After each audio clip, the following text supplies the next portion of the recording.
Pizza night tonight.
Sometimes I get like locked in.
All right, that sounds good. I'm like to know better.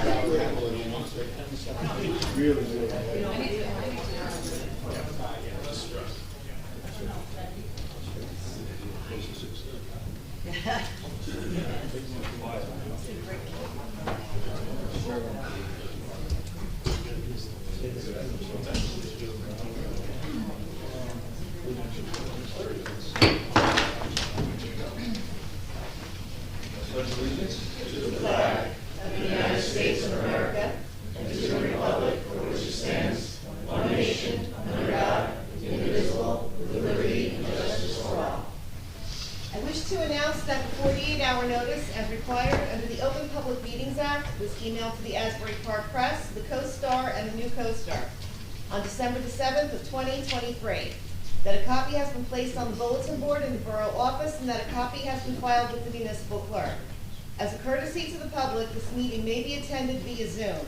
If for any reason the Zoom portion of this meeting fails or is disconnected, the in-person meeting will continue and action can and will be taken, providing there is an in-person quorum.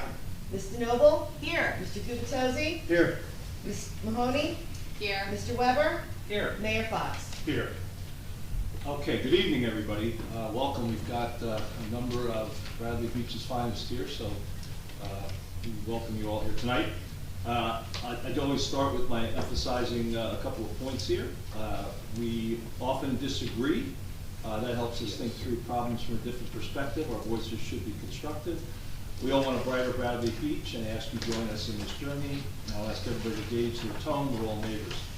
Let's make civility and decency an underpinning of our discussions tonight. So we have a big night tonight. We have a swearing in of one of our officers. Also, this is our last scheduled meeting of the year, although we may have to have another to cover some minor pieces, not minor, but a few pieces of business.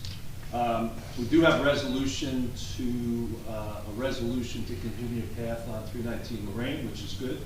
Additionally, we have some key projects that we've received funding from a county, state, and federal perspective that we want to move forward to the next steps on. We have a lot of resolutions, 20+ resolutions to address, so we have a busy night, so we will get to it. We'll start with presentations and bids and the oath of office for police officer Daniel Crow.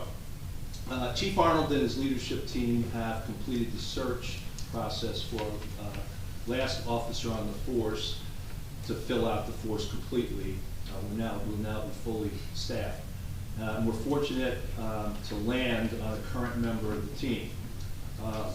We will now have a full complement, which is always desirable, minimizes overtime and kind of stress on the system.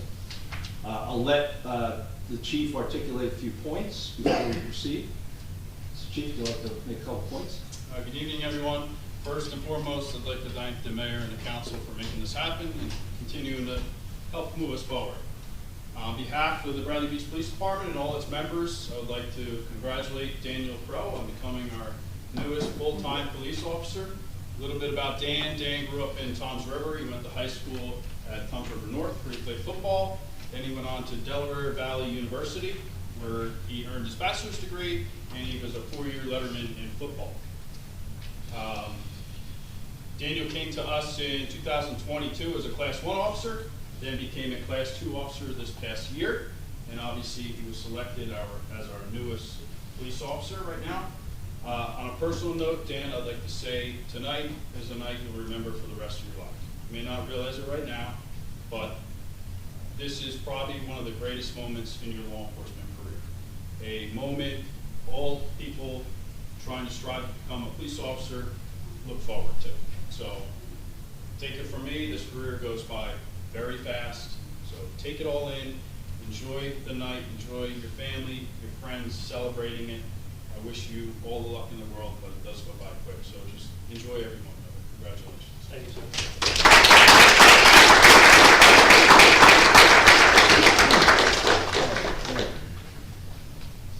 Who do you want to hold the Bible? My dad. Great.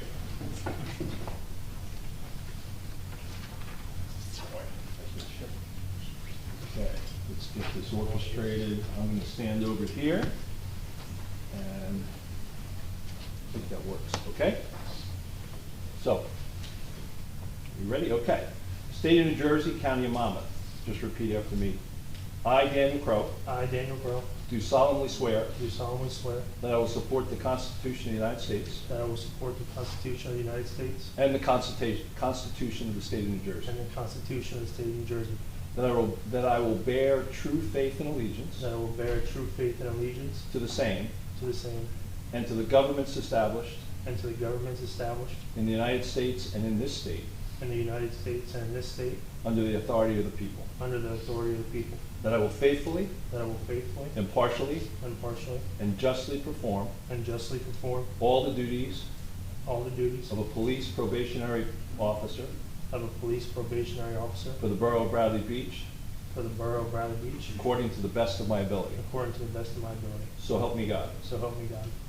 You're in. I'll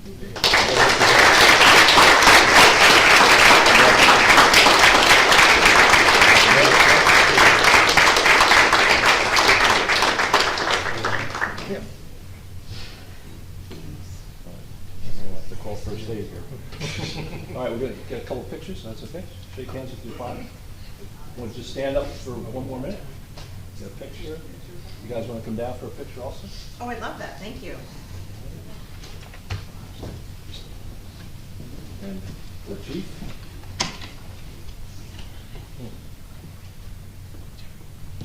I'm like the tallest. Wait.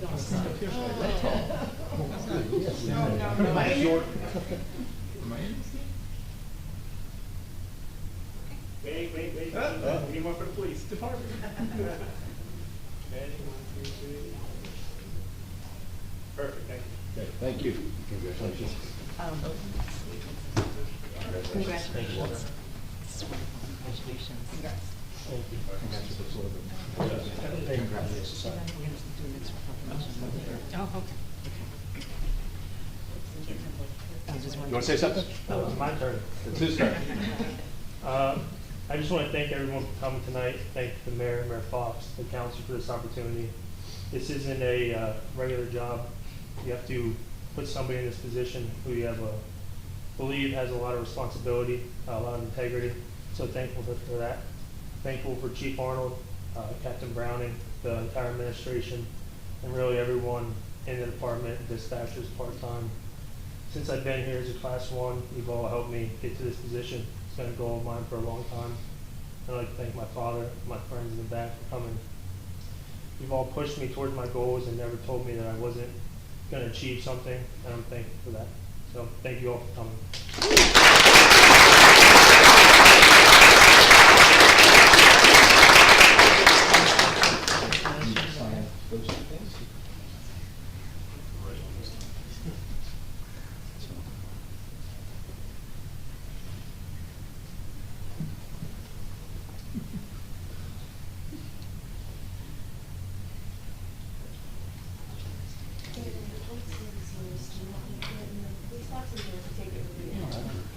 No. I don't think so.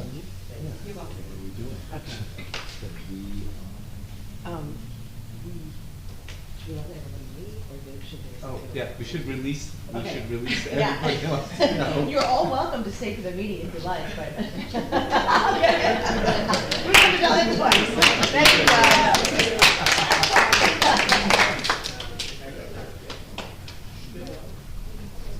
Good thing, Yeah. because then once you get into it. Right, it's gonna be a lot. Yeah. We have a couple proclamations that we're going to do right now that are not on the agenda, so it's a little surprise bonus for you all. So, without further ado, I'd like to introduce Erica. Okay, hello. So I have a couple of proclamations here, and let's see, I'm also gonna play Santa Claus. I apologize, I forgot my elf hat tonight, so Kristen, this is for you. On behalf of myself and the mayor and council. Okay, let me read your proclamation and you can open it, how's that? Okay, so this is a proclamation recognizing Councilwoman Kristen Mahoney. Whereas Kristen Mahoney has faithfully served her fellow citizens as a councilwoman from October 11th of 2023 to present, and whereas Ms. Mahoney has performed of her own volition many endeavors to benefit her community and has been active volunteer on boards and committees dedicated to the betterment of life for the residents of the borough. Whereas Ms. Mahoney has also given willingly and she has contributed selflessly to the community for many of her fellow citizens. Whereas Ms. Mahoney will retire from her position as councilwoman on December the 31st of 2024. Now therefore be it resolved that the mayor and council and employees of the borough of Bradley Beach, we wish to extend our appreciation for Ms. Mahoney's services and to the borough and wish her well in all her future endeavors.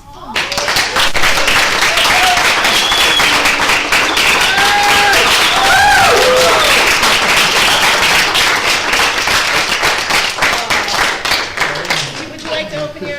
Before you give us the speech, I just want to say, as a council representative representing the mayor, I hope, and the rest of the council, I hope, Kristen has been a wonderful colleague. Most of you may remember that we kind of pulled her into duty. She didn't go through a broad process. I don't think you gave it a lot of thought necessarily coming into it, at least until we asked you. And I could not have asked for a better council colleague. She cares about Bradley Beach. She cares about every resident in this town, and she worked unbelievably hard and very passionately to make Bradley Beach better. So, Kristen, thank you very much. Thank you. all of us.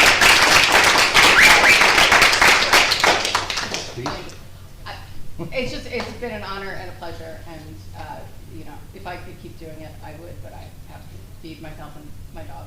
So, but thank you, and I hope to stay in service in some way, shape, or form if you will have me, so thank you. Thank you. It's an honor. Should you order gift? Yes, please open your gift, Okay, show it. that was really kind, guys, and unnecessary here. Would you mind? I Thank would you. be honored. Here, would you mind? I heard pink was your color. I'll keep it. And, oh, that is just lovely. That is really nice. Thank you. That is beautiful. Thank you all. Thank you. Oh my God, anywhere near it. You know, think it's a hot spot. Thank you. so Have much. another toy with it. Yes. Okay. We have one more proclamation. Yes, excuse me, Step out of the way. I do. my elf duties here. Okay, so we have a proclamation for our mayor, Larry Fox. didn't think you were gonna get away that easy, now, did you? I almost didn't come tonight. Okay, proclamation recognizing Mayor Larry Fox. Whereas Mayor Larry Fox has served the borough of Bradley Beach for 4 years, Mayor Fox has given generously of his time and effort as the mayor with diligence and effectiveness has made a constructive contribution to his associates and to the community. Whereas Mayor Fox has also served in his capacity as mayor on boards and committees dedicated to the betterment of life for the residents of the borough. Mayor Fox has performed his duties as mayor with character, dignity, and he will be missed both professionally and as a friend. Whereas his service to the borough has been given willingly and he has contributed immeasurably to the success of community endeavors for many of his fellow citizens. Whereas Mayor Larry Fox will retire from his position as mayor on December the 31st of 2024. Now therefore be it resolved, the council, borough employees, and volunteers of the borough of Bradley Beach wish to extend their appreciation for Mayor Fox for his contributions and service to his community.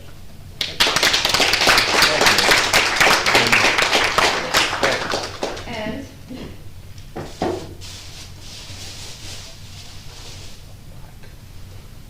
This is presented to you from the council.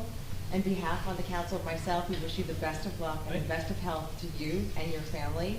And we do have one more surprise for you. Well, Mayor, I wasn't just getting my eyebrows done. You know, I didn't put it together, but now I do. Dice works for the county, The state. the state now. Yeah, I'm here on behalf of the state. Oh, you're here about the state? Yes. Oh, So I'm here sorry. on behalf of Senator Gopal and Assemblywoman Donlin and Peter Paul, who represent you in the New Jersey State Legislature, with a resolution, a joint resolution from the three of them. And before I read it, I just want to acknowledge Mayor Fox's dedication to this community. A couple of years ago, we went through redistricting, and the mayor actually testified as to all of the needs of Bradley Beach to ensure that they were getting the best representation possible, and also making sure that the state was acknowledging, you know, that Bradley isn't just a shore town, but it is so much more, and to make sure that the needs are met in the most effective way. So this is a joint resolution by Senator Gopal and Assemblywoman Donlin and Peter Paul. Whereas the Honorable Larry Fox, a highly esteemed member of his Garden State community, is being recognized as he concludes an exemplary tenure as mayor of the borough of Bradley Beach on December 31st, 2024. Whereas the Senate and General Assembly of the State of New Jersey are pleased to commend Larry Fox and note his immeasurable contributions in the furtherance of a robust and prosperous borough for all. Retired from a distinguished position with Johnson & Johnson, Larry Fox has called Bradley Beach home for more than 17 years and has served with energy and commitment as its mayor since 2021. By repeatedly applying his knowledge and experience to the benefit of his fellow residents, Larry Fox has earned the abiding respect and admiration of all who've known his many accomplishments. Through his inspired and effective governance, Larry Fox has exhibited an uncommon measure of public spiritedness, and in doing so has established the standard of excellence toward which others might strive. The strength and prosperity of the state of New Jersey depend in great measure upon industrious citizens exemplified by Larry Fox, who utilize their unique skills and talents to enhance our cities, towns, and boroughs, and improve the quality of life for our neighbors. It's altogether fitting and right for the members of the legislature to pause in their deliberations to acknowledge Larry Fox as an individual of remarkable character and outstanding fortitude. Be it resolved by the Senate and General Assembly of the State of New Jersey, this legislature hereby salutes Larry Fox, paying tribute to his sterling record of public service, and extends its sincere best wishes for happiness of all the days of his life. This is a duly authenticated copy of a resolution signed by the Senate President and the Speaker, and attested to by the Assembly Clerk, transmitted to the Honorable Larry Fox.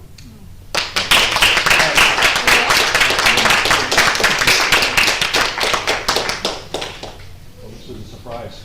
I'll be brief because I know these meetings go long sometimes. I'd like to thank everybody. I'd like to thank you all. It's very nice. It was unexpected and very nice. You finish kind of phases of things and you reflect sometime after and try to put perspective on things. I can just say that my main thanks here is to the people that work here every day, the police, public works, recreation, our professionals. They just help move the town forward, and it is about how do we provide service and how do we make progress, and I think we've done some of that, and not without its acrimony every now and again, but I think we've made some good strides, and I think we're poised to continue on that path, particularly working with county, state, federal resources that can help us move forward. So I very much appreciate the recognition. Again, very surprised, and thank you all.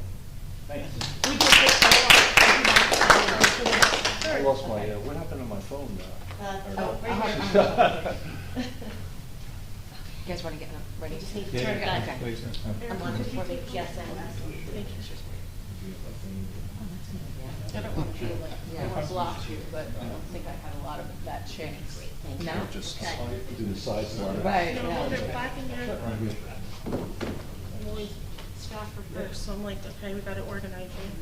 You've done this before. And then hold on. Okay. I was gonna come for you next. You really have done this. You're 8 years, I better know how to do all this, right?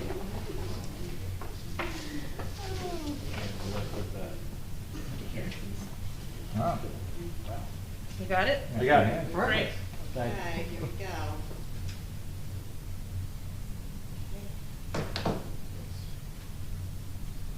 Changing my profession in for tonight. Okay. Thank you. Thanks again. Thank you. Okay. Thank you. Put this in here. Okay.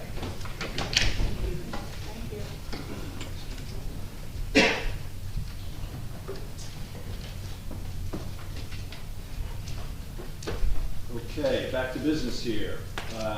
First, we have we don't have any workshops tonight, so we have the approval of minutes. I'll make a motion to approve the November 7th, 2024 council business meeting minutes. Do I have a second? Second. Ms. DeNova? Yes. Mr. Gubatose? Yes. Ms. Mahoney? Yes. Mr. Weber? Yes. Mayor Fox? Yes. Also make a motion to approve the November 7th, 2024 executive session meeting minutes. Do I have a second to that? Second. Ms. DeNoble? Yes. Mr. Gubatose? Yes. Ms. Mahoney? Yes. Mr. Weber? Yes. Mayor Fox? Yes. We now have public comments or questions pertaining to the 12-11 agenda. Those agenda items only, 5-minute limit, single instance. Are there any questions on the agenda? Yes.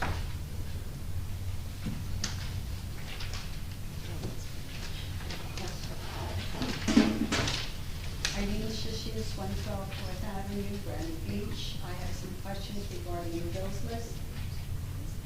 I noticed on the very first cover page, there is an entry for U.S. Bank for $320,400. Is that a generic bank? Is that a bank? Or can anybody please explain this deposit? So it's not a deposit, it's actually, these are expenditures. These are either manual checks or wires. It was a deposit though, wasn't it? I don't think so, because if you add the 600, the 5 or 6 numbers here, they Manual come up to checks. $1,000,008. It says here is manual checks and wires, U.S. Bank, $320. Meaning it's a check that we sent out, it's not a Oh, deposit to us. I apologize. Okay, that's fine. Okay, thank you for clarification.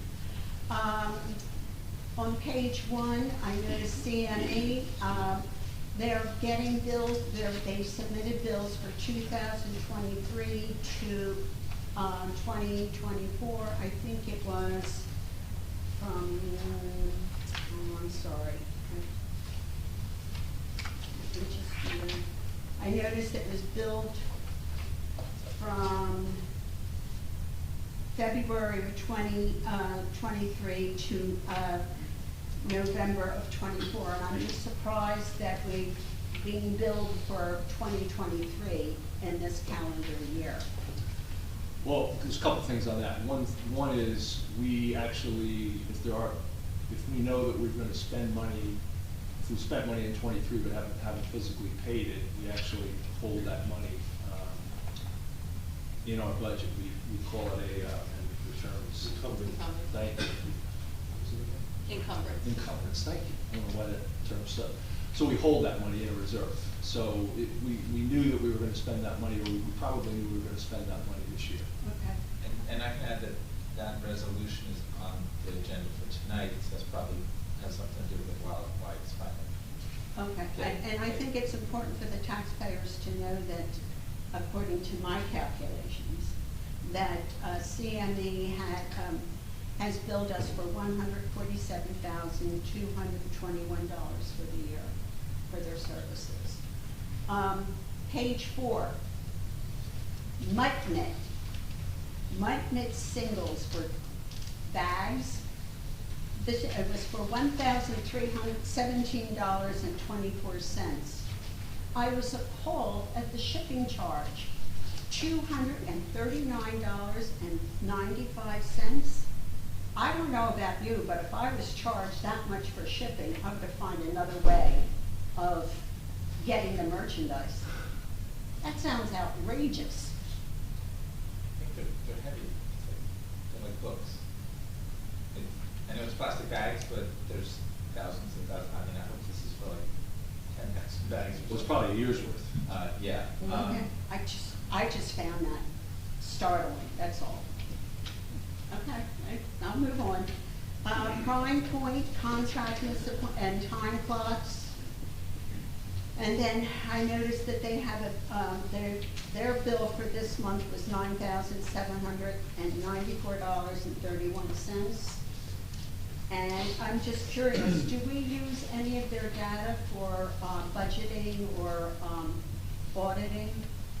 Well, Prime Points are, Cable. I'm sorry. That's our Yeah, it's our payroll. Cable. Yes, so we use it for all those things. Okay. One other thing is on page 9, T&M Associates. And it was described as Lorraine Avenue Demo Special Project. Could anybody please explain to me what the special project is? Well, the special project is the demolition bid specification for demolishing the building. So there's a bid, there's a document, I don't know if it's 20 or 30 pages, it's a big document, that we wanted to ensure we had every bit of the appropriate regulatory stuff, testing stuff into the bid document. So we asked them to assist us in developing that. Could you just refresh my memory? How much does a bid have to be? What's the limit? Wait, I need some calendar raised. What is the amount of money that a bid has to be before it gets council approval? $4,000. Okay, so this was $50 shy? Okay. I noticed that Edmonds has Edmonds' bill for the month was $12,522.11. And is that also, do we use that in our budget and our audits? That's the lifeblood, that's our whole financial system. Okay, all right. And I noticed on page 19, Mr. Bernstein received 2 payments this month, one for $3,540, and the other one was $2,550, and the description was Employment Council, Oprah Council, and UFCW 152. And my calculations show that the total for Mr. Bernstein for the 2024 year was $53,725.62. Thank you. Thank you. Any other questions? Yes? Beth Kepler, 504 Central Avenue. This is in response to the resolutions on the agenda 186 to 190 and my reasons for why I would ask the council not to vote in favor of them passing. I'm serving the borough of Bradley Beach, specifically Mayor Larry Fox, with my 4th notice of court claim. On behalf of myself and the residents of Bradley Beach that wish to enjoin me as the lead plaintiff in a class action lawsuit I'll explain the events giving rise to the potential claim. I'm serving the Borough of Bradley Beach and Mayor Larry Fox personally with this notice of tort claim on behalf of myself and every taxpayer and/or homeowner in the Borough of Bradley Beach who was harmed, injured, and disenfranchised by the intentional actions and inactions of Mayor Larry Fox in his wanton violation of, but not limited to, 40A:5-4 of the New Jersey Revised Statutes, as well as New Jersey Administrative Codes NJAC 50:30-6, 50:31-6.1, and 50:30-8.2 under the Local Finance Board and Deputy Department of Community Affairs rules for governing annual audit. This claim arises from my allegation that there has been gross mismanagement and embezzlement of tax dollars by the current borough's administration, also known as the Fox administration. This misconduct has caused significant financial and personal harm to me personally and other residents and homeowners. I allege that the Borough of Bradley Beach has engaged in the mismanagement and embezzlement of taxpayer funds, causing harm to the shareholders, stakeholders, the homeowners. This includes, but is not limited to, improper allocation of resources, unauthorized expenditures, and other potential fraudulent activities. Such actions have directly and indirectly resulted in financial losses and a decline in public services and infrastructure maintenance. The incidents of I'll skip that part. The Borough of Bradley Beach, County of Monmouth, State of New Jersey, as of Wednesday, December 11th, has not provided the public with the complete 2023 audit as is required by state law. Therefore, the Borough of Bradley Beach, under the leadership of Mayor Larry Fox and his administration, are in direct violation of Section 40A:4-5 of the New Jersey Revised Statutes. This section mandates that the governing body of every local unit must cause an actual annual audit of its books, accounts, and financial transactions to be made and completed within 6 months after the close of its fiscal year. The audit must be made available to the public. In the Borough of Bradley Beach, New Jersey, the requirements for corrective action plans are governed by the New Jersey Administrative Code NJAC 5:30-6. According to these regulations, each audit finding must be addressed with a cap within 60 days of the audit report being filed. The cap must include a reference number assigned by the auditor, the audit findings, and the contact person responsible for the corrective action, the planned corrective action, and the anticipated completion date. Combining caps from different audit years is not allowed, as each cap is meant to address specific findings from the corresponding audit year. Skipping a cap for 1 year and combining it with the next year's cap would not comply with these regulations. NJAC 5:30-6 pertains to the Local Finance Board's requirements for annual audits of local units such as municipalities and counties in New Jersey.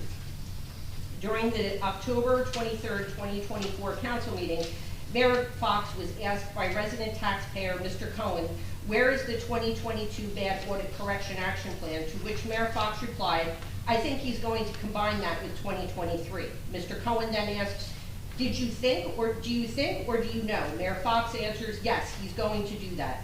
Mr. Cohen then says, he's going to? Well, they're two separate documents. Okay, well, when will we receive the 2023 audit that was due on July 1st, 2024? We were told by you it would be in the October timeframe. Well, we're kind of in the October timeframe now. How are we doing? Mayor Fox responds, it's in process. I know the last time we spoke to Mr. Oliva, the auditor, he had 190 pages of it done. It's in process. I don't know exactly his delivery date. I can find that out. Mr. Cohen replies, but it's not the October timeframe we were previously told. Mayor Fox responds, well, today is October 23rd. Mr. Cohen retorts, so the next 8 days, you got this covered? Mayor Fox answers, oh, I'll have to check with Mr. Oliva, to which Mr. Cohen says, okay, great. Now we stand here on December 11th, 2024. Where is our audit, Mayor?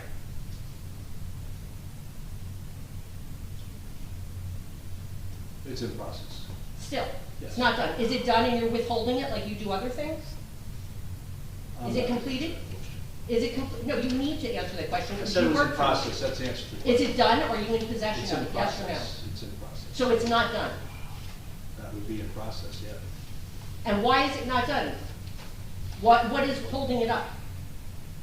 If you're 6 months late, is it that you don't want to face the public?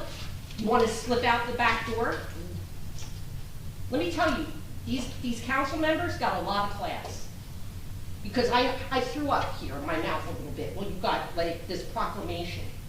Because it's a joke, just like you. You are a joke. You did not deserve that.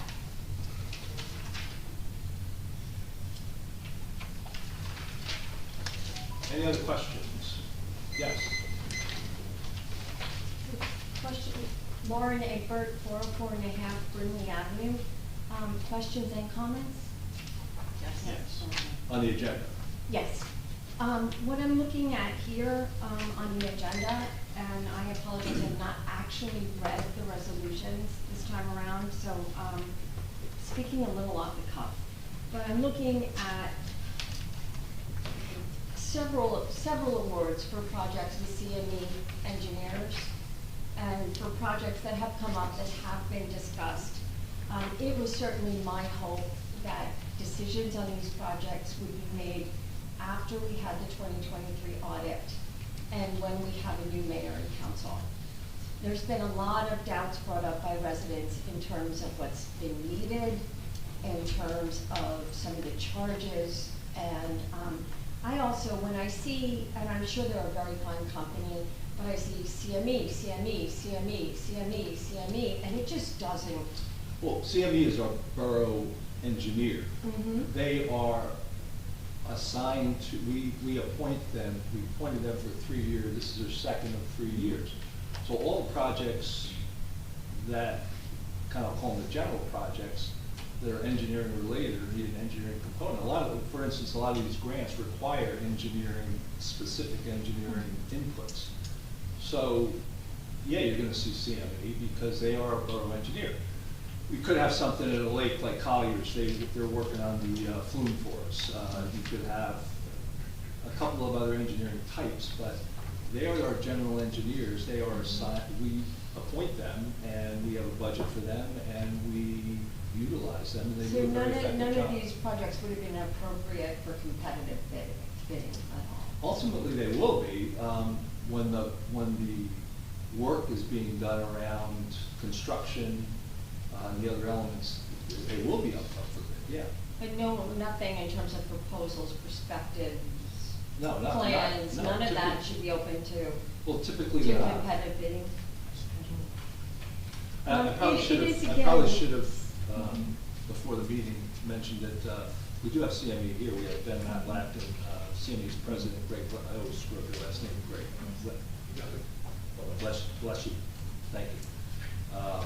So, you know, they've worked for us now for 2 years, and I think done a very effective job for us. So, that's why you see CME on the bill list, I mean, that's appropriate. Thank you, Mayor. Thank you, Mayor.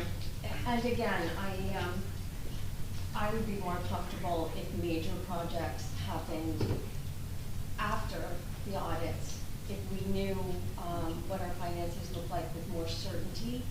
And also, as I say, there's been a great deal of questioning, just a lack of confidence. And I share some of that lack of confidence because of important matters in this town that I felt were not aired out with the kind of public notice and the real detailed examination of practical solutions that I would have liked.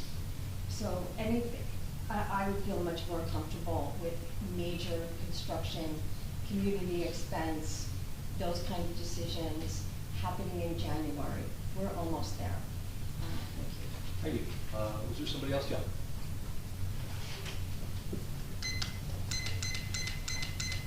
Bark County 216, Brindley. Yeah. For anyone who values Bradley Beach history, this is a sad time. The president of the Historical Society, Paul Nishampkin, has been asking for 5 years to be included in talks about the future of the church. For the most part, despite being promised a seat at the table, he's been pretty much ignored. At this point, we've accepted that in the near future, this historical gem will be raised. 14 months ago, Mayor Fox, you asked the Historical Society if you could attend one of our meetings. I was there. You asked us if we like any artifacts from the church. Paul named many items and once again asked to be part of any discussions moving forward. At this point, he has still not been contacted, even though neighbors of the church have seen items being removed. I certainly hope these items, as well as others in the church, are not sold to anyone before Paul, the other members of the Historical Society, and residents are given a chance to either take them for our historical archives or purchase them for our homes. If we can't have the church, the least you can do is preserve as much as possible on the inside. Thank you. Any other questions? Yeah.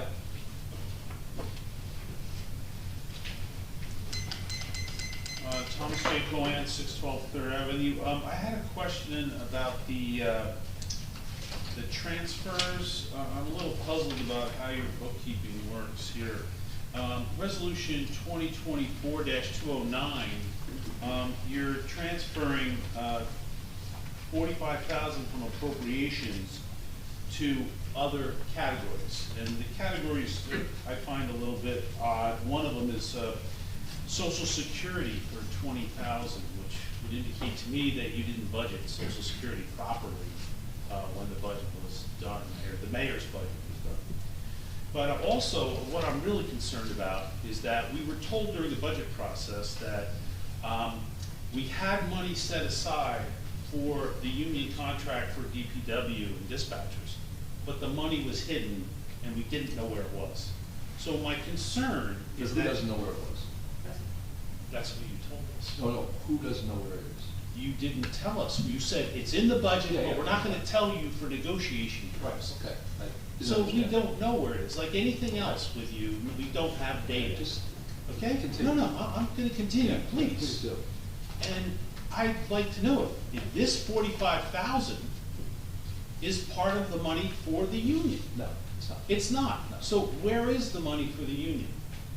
It's in different line items in the budget, which, So you over appropriated other line items to hide the money from the union. Is that what you're telling me? it's reserved in a couple of spots, yes. But we don't know where it is. You're not gonna tell us. Okay. The council doesn't know either. Pardon? The council doesn't know where it is either. Wow, that's right. You just legislate. You don't do any administration. I get that. And then on this contract for Resolution 2024-190 to do the sewer pump station, you know, the grant is $50,000, and this is $69,000 proposal. So why don't we just tell CME, we'd like the proposal to be $49,500 in case we go over. Why are we spending $19,000 more? We're not gonna spend any more than the 50. Oh, you're not? Okay. That's right. And- Is that and correct, Ben? Also, I find the number for design phase services to be ridiculously high. We had an architect from the town design it and put it on Facebook. I don't understand why we're spending $36,200 to do that. It's way too high for that phase. So I would definitely question that. It's a 900 square foot building. The last question I had was about you setting the schedule for the year. At the end of the schedule, we're gonna go, according to this schedule, 40 days without a meeting. We got a lot of work to do here in 2025. I don't think you can go 40 days without a meeting. So between November 6th and December 16th is 40 days. I don't see any reason why you don't schedule a second November meeting on November 18th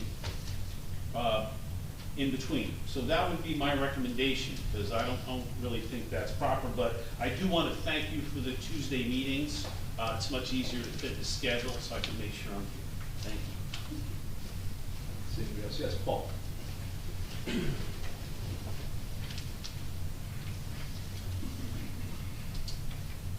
Paul DeChamp from 411 and a half Lorraine Avenue. Obviously, my comments are about 2024-216, and I urge the council not to authorize the resolution on the disposition of the articles from 319 Lorraine. Why? Because this resolution comes as a bit of a surprise, to say the least. not only did we have discussions a year ago about certain items that the Historical Society wished to retain for its collections, and for the people of Bradley Beach to remember the rich history of this building. We had further discussions in September of this year when I was informed that one of the stained glass windows was being removed, and I called you up in September. You explained to me at that time that it was one of the windows that was promised to the Camp Meeting Association, the Elwood P. Stokes window. And I asked you at that time who was going to be in charge of the fate of all the historical items that we had listed. I think originally there was something like 44, and I know that I called you up this year and added at least one, which was the cornerstone of the building. Mm-hmm. Anyway, at that time, I asked you who was in charge, and you said you didn't know. And I asked you if you would please keep me in the loop. I didn't know. Yes, that's exactly. You said that it would either be the 5 presidents. The ultimate recipient. Yeah, we were working on that. Not yes. the recipient. The person I that was. asked who was going to be in charge of monitoring this whole process, and you said it would either be them or some firm in Philadelphia. Right. And I asked you to inform me when that decision was made, so that I could have some input on that, because basically, I don't think we have a really complete knowledge of that list. I see in this resolution that there are prices given.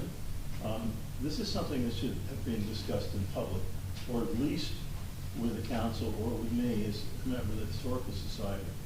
And none of the items that I mentioned to you over a year ago are on this list. And this is very worrisome.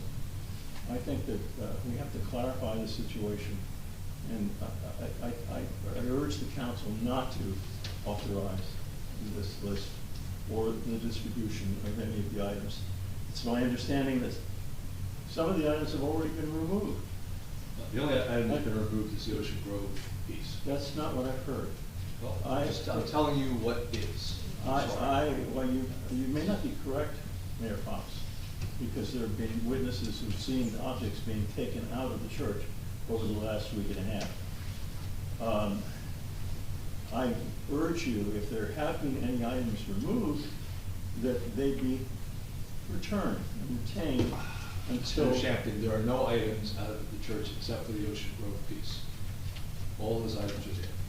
So the people who have been speaking to me are liars. I don't know who you're speaking to, but I'm telling you that that's the case. Anyway, whatever the case be, it's important that this town not lose these rich historical artifacts, these assets of the town. It's also important that there be a discussion as to a lot of the items that were not indicated originally over a year ago, that might be items that residents of this town wish to purchase on their own. Besides the cornerstone, give me an example of what you're talking about. What am I talking about? I said besides the cornerstone. Yeah, I know, I heard that. Yeah. We listed quite a few things over a year ago. Just give me an example. Yeah, sure. The 3 stained glass windows behind the altar, between the altar and the cloaking room. The straight pew, located in the side sanctuary chapel, whatever it is. There's a bookcase in the basement. There was a table. There was a long list of items that I thought we were going to have further discussions on over the last year, and of course this never happened. And also, I mean, you're completely ignoring a huge number of important and valuable items in that building that may not be of historical value, but they're certainly of architectural salvage value. And I would think that somebody should be really cataloging that and indicating to the town how they will process that. I mean, you've always told us that you believe in a proper process. You said that at the beginning of your comments tonight that this resolution was a step forward in the path on 319 Lorraine. I don't see it as a step forward. I see it as something which is going to just further complicate things because it is not taking into account a proper disposition of the artifacts and valuable architectural assets of that building. Thank you. Thank you. Another question, yes?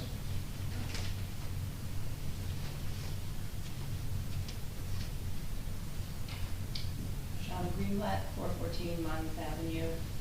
I appreciate that things are moving forward with 319 Lorraine.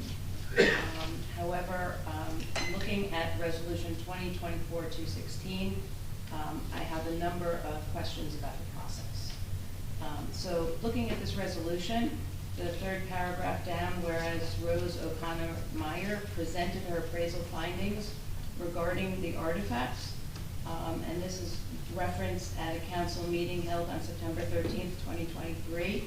I recall a general discussion about the artifacts, but not specific items and specific values at that time. But what we said at that meeting was there were approximately 40 to 44 items.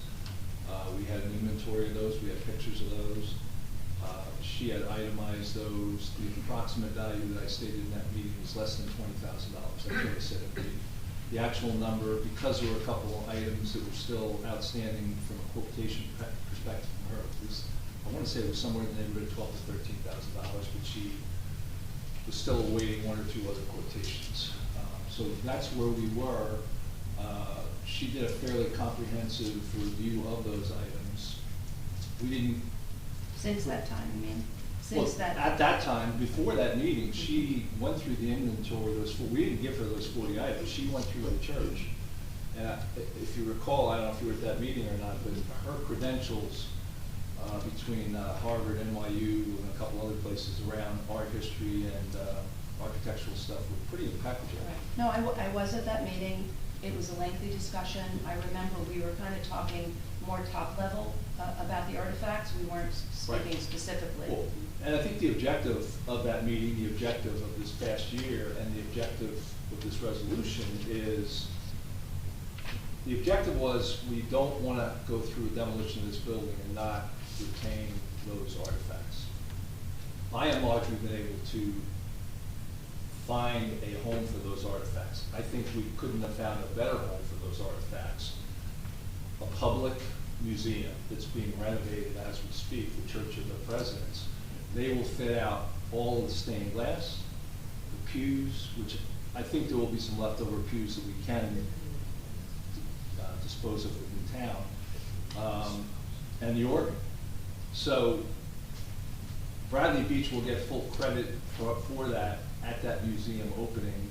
That renovation is taking place right now. So I think the process that Rose went through, she did talk to a number of houses, you know, in online auctions, et cetera.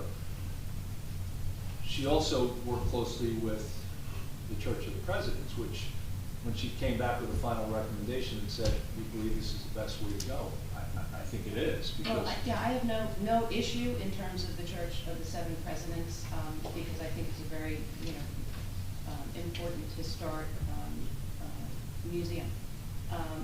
So I'm really just talking about process and not where this is going, but just looking at this resolution. In the following paragraph, that this individual, Rose O'Connor, solicited no fewer than 6 qualified buyers or recipients and identified qualified buyers as listed below. The only 2 listings are the museum in Long Branch and an antiques shop. Those are the ones that are going to actually take those items. Right, so I'm just, there hasn't been real transparency about the 6 potential buyers We for could this. provide that, I mean. Well, I mean, the resolution references it, so I'm just, and then further, the QPA had referenced that the estimated fair value of the artifacts is below the bid threshold, thereby not requiring a public auction. So what is the bid threshold for this?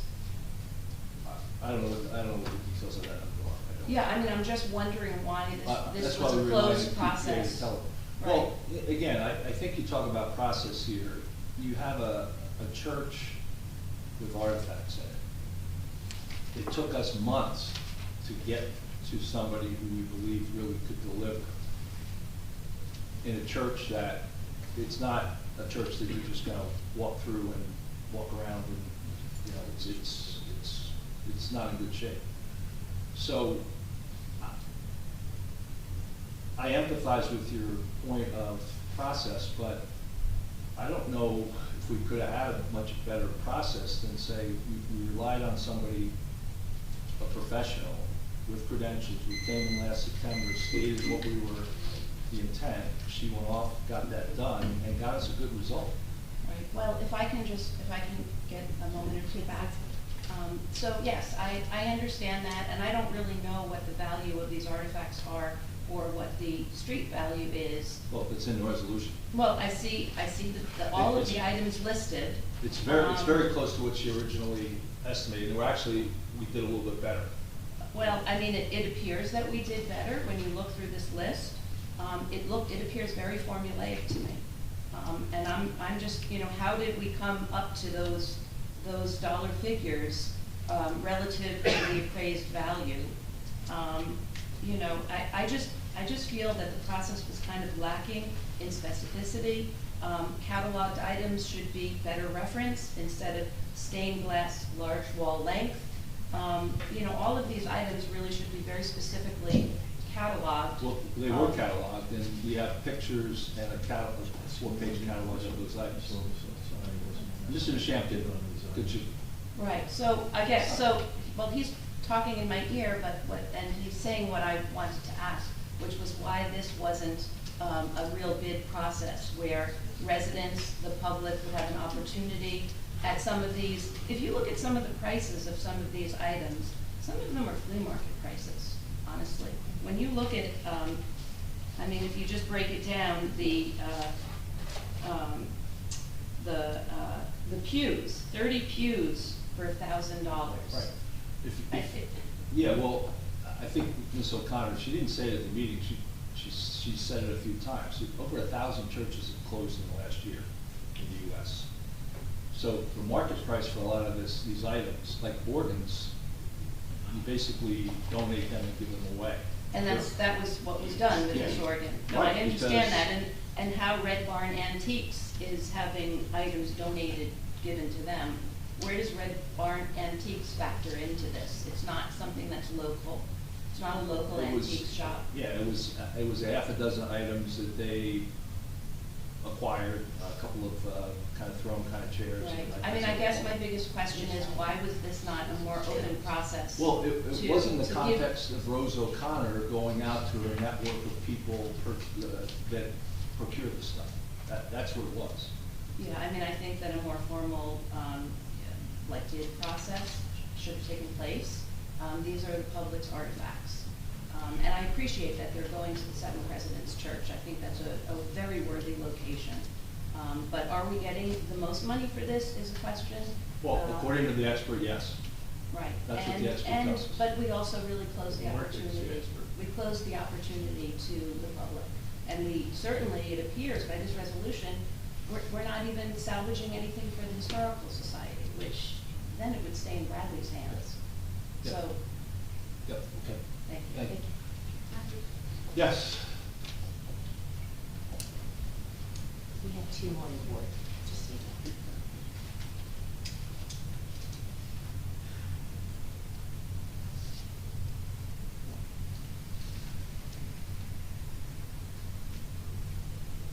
Nancy Meadow, Ocean Park Condominium Association. I really didn't intend to speak on the agenda items. You know, we know the village is a mess, we know this is a mess, we know that is a mess. But listening to what people said about the church and its contents, and having been involved in demolition sales and made a lot of profit on it, I don't understand why we can't just put the pews in here. That would be keeping something for the town, some sort of history. So to me, that's just like a really simple solution that should be entertained. We own them. You know, we have numerous numerous trucks, including the $78,000 police truck. You can transport them here. Done deal, as far as I'm concerned. Thank you. Yes.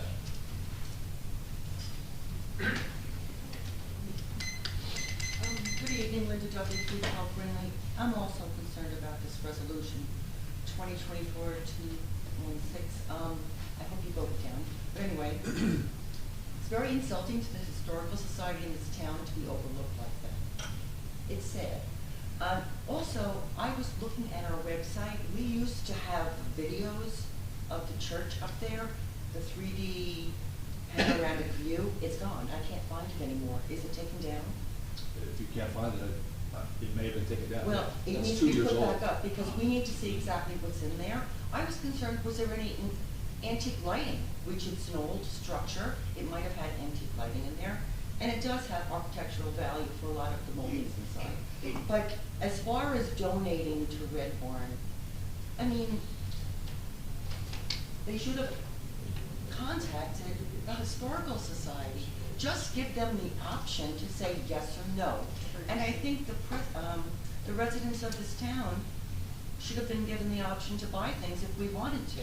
I mean, I don't know if anybody would buy a large stained glass window, but somebody might want to buy one of those small green ones. And as far as things being removed, they are already being removed. I've walked past there, and windows are now boarded up. What's behind those boards now? On the side, not in the front. The front was done in the summer. The boards, there have been. No, they were not there about a month ago. Let me answer your question. Go ahead. The stained glass has been taken off of the wall, but it's in the building. How It's did you know being- that? I'm telling you this. Well, you didn't know anything was removed before. And There's it was a- removed, it was removed Well, it from was its taken, holder. yes, that, well, it's removed from the building versus taken down and being prepared to leave the building, are two different things. Yes. So things we that have come up. workers in that building doing work. We have, yes, absolutely. All right, so I would like to see the book of all the artifacts and the pictures. Can I do that tomorrow? Yeah, we have that, deal with that. Because I think it should have been open to the public to view. Because maybe somebody would want to purchase something, and maybe they would pay more than nothing, you've donated. You know, I think it was really wrong to do it that way. I don't know what the process is for public auctions, but I think maybe this should have gone to that. Thank you very much. Thank you. Yes. Eileen Shishias, 112 Fourth Avenue. I'm just Oh, confused. I'm sorry, you're up, you've already come up. I can't ask him. No, one I is- sorry. apologize.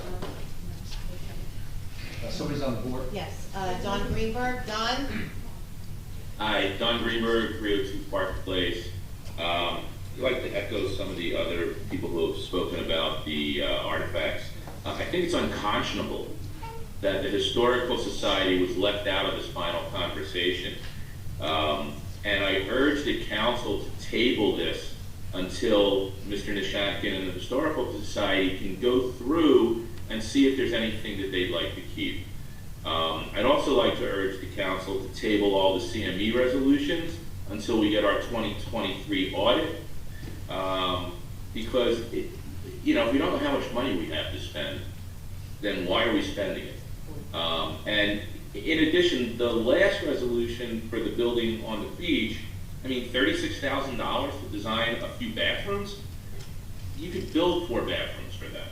So I urge the council to table those resolutions until we have our 2023 audit and the new administration takes charge, and the same with the Lorraine Avenue resolution for the artifacts. Thank you. Thank you.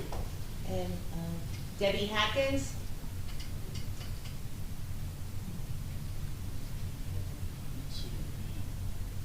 Ms. Hackins?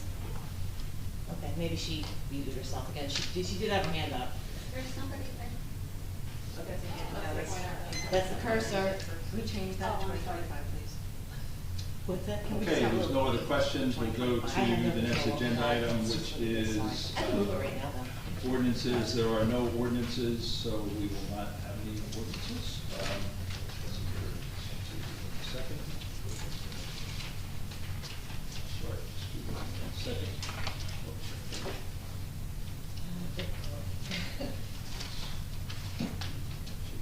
There are no ordinances, move to communications, as well as communications, resolutions. We have a number of items on the consent agenda. I'll go through those quickly. 2024-202, bill list for December 11, 2024. 2024-203, approval of the Shore Athletic Club to conduct their annual polar bear race on Sunday, December 28, 2024, Pastoroni. 2024-204, appointment of Police Captain Terry Browning effective October 2nd, 2024. 2024-205, appointment of Police Lieutenant Josephine Solano effective October 24, 2024. 2024-206, appointment of Police Sergeant Kevin Gale effective October 24, 2024. 2024-207, appointment of probationary officer Daniel Crowe effective November 22nd, 2024. 2024-208, authorizing appointment of special class 2 law enforcement officers attending the 59th class Economic County Police Academy in January. Make a motion to approve the consent agenda. Second. Mr. Noble? Yes. Mr. Gubatese? Yes. Ms. Mahoney? Yes. Mr. Weber? Yes. Mayor Fox? Yes. Okay, individual resolutions. We'll start with 2024-209, authorizing the transfer of appropriations in fiscal year 2024 budget. Make a motion to approve 2024-209. Question. Yes. I had asked the VA a question about the transfer, 17,000 borough administrator salaries and wages.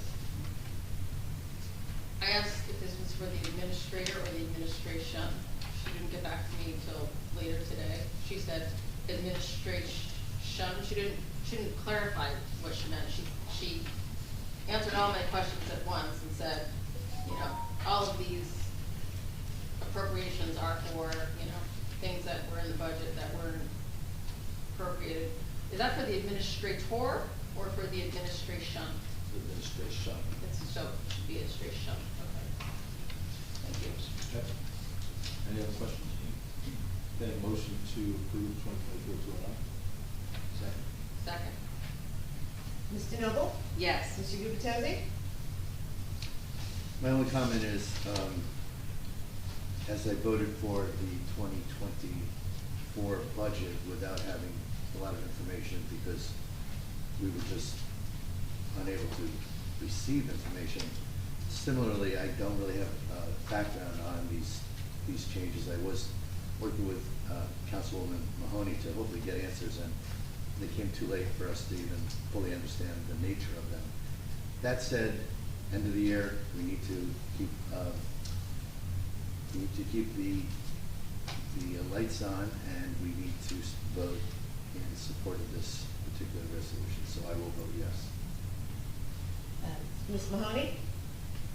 I will be here next year for hoping for more transparency in the budget and improving a budget where there are numbers padded in to pay for salaries and wages for a potential contract negotiation. Means that all numbers in a budget can be somewhat suspect.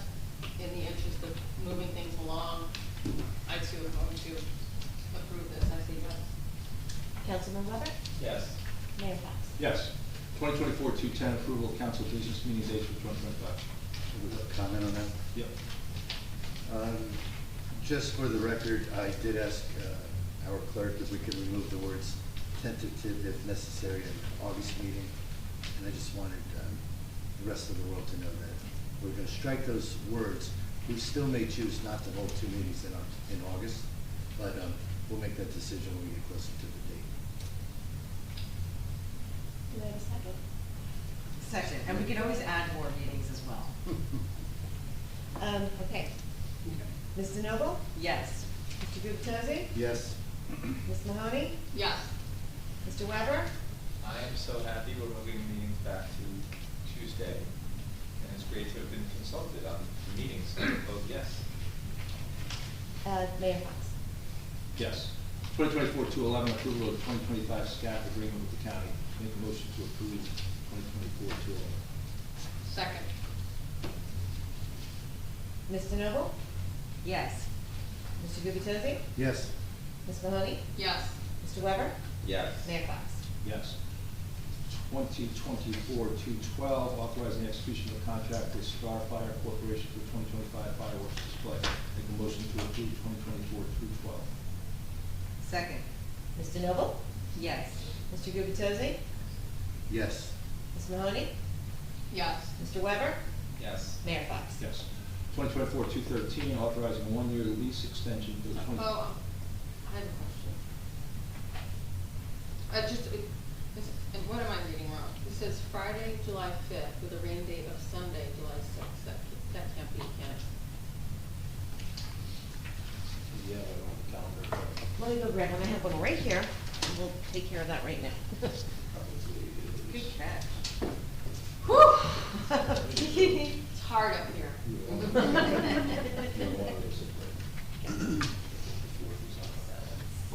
July 6th is the Monday. So it's, I mean, Sunday. There we go. Yeah. So it should be Saturday, July 5th, with a rain date of Sunday, July 6th. Well, do we mean it on Saturday or not? Yeah, no, it is No. for, Okay. the day after? Yeah. Okay. So this should say Saturday. yep. Does it say that in the resolution? No, the resolution says Friday, July 5th. Okay, And all it right. should say But Saturday I will with the rain amend date that. of I'll fix Sunday. it, sorry. What?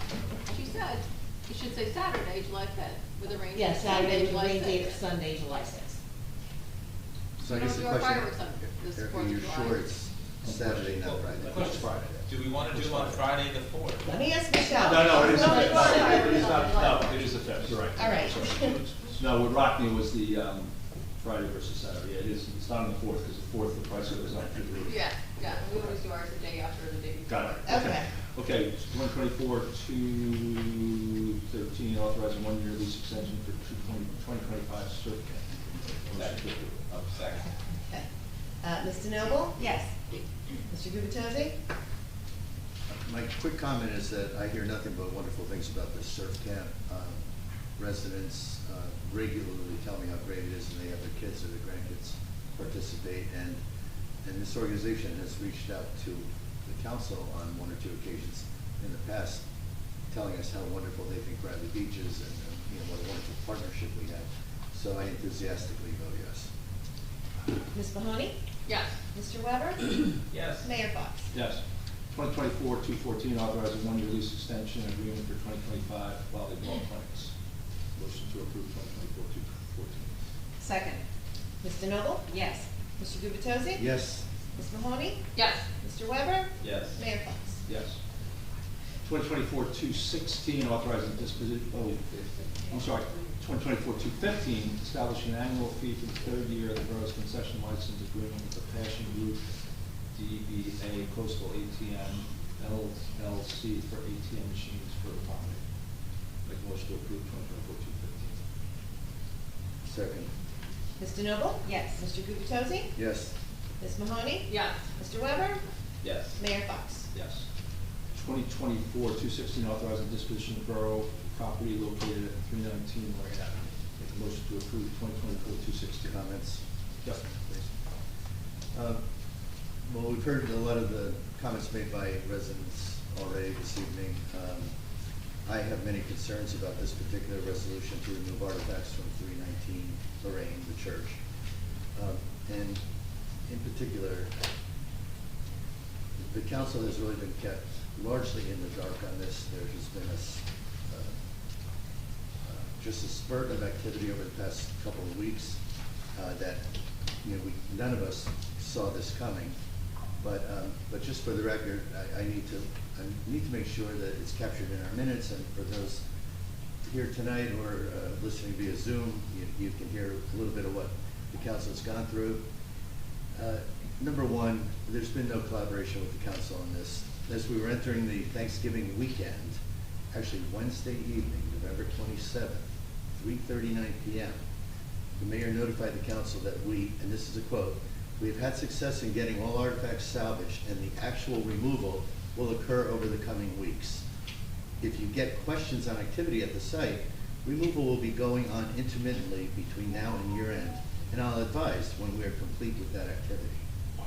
So he let us know, the mayor let us know as we were leaving for Thanksgiving weekend activities, that the site was going to have artifacts removed. What, and I also summarized in that note that we. Well, I'll continue, Mr. Mayor.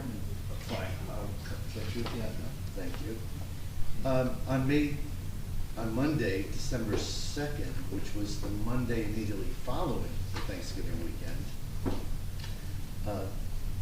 our municipal attorney notified Mayor Fox of a state statute governing the sale or disposition of borough assets, which typically requires open bidding and a resolution by the governing body.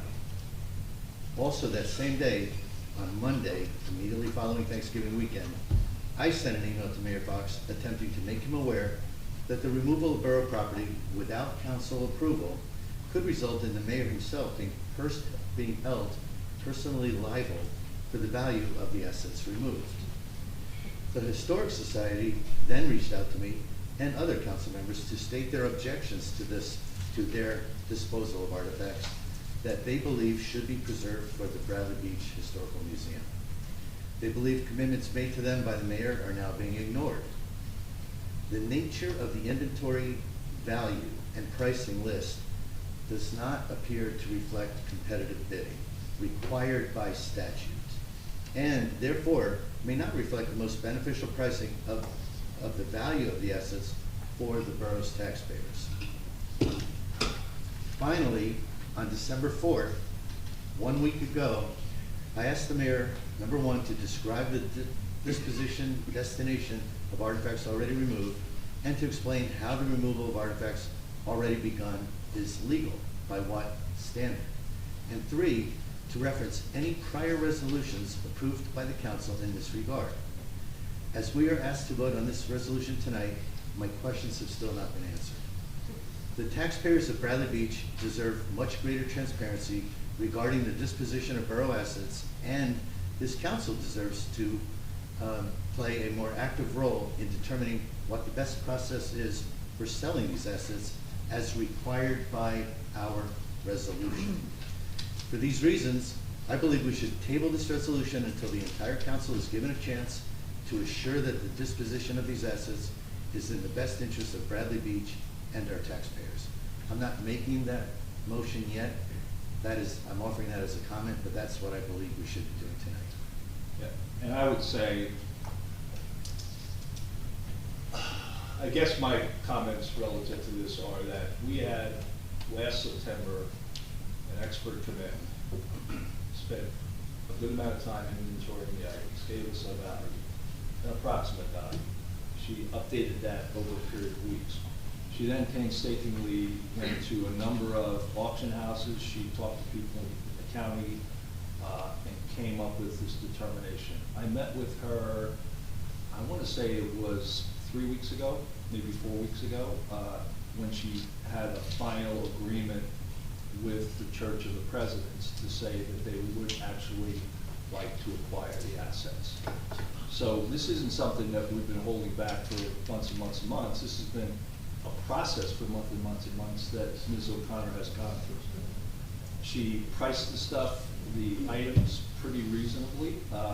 She has said to us, and I will talk to Mr. Newman into this, I don't think the Church of the Presidents will use all the pews because there are a number of pews in that church. I think it's about a third of the size of our church.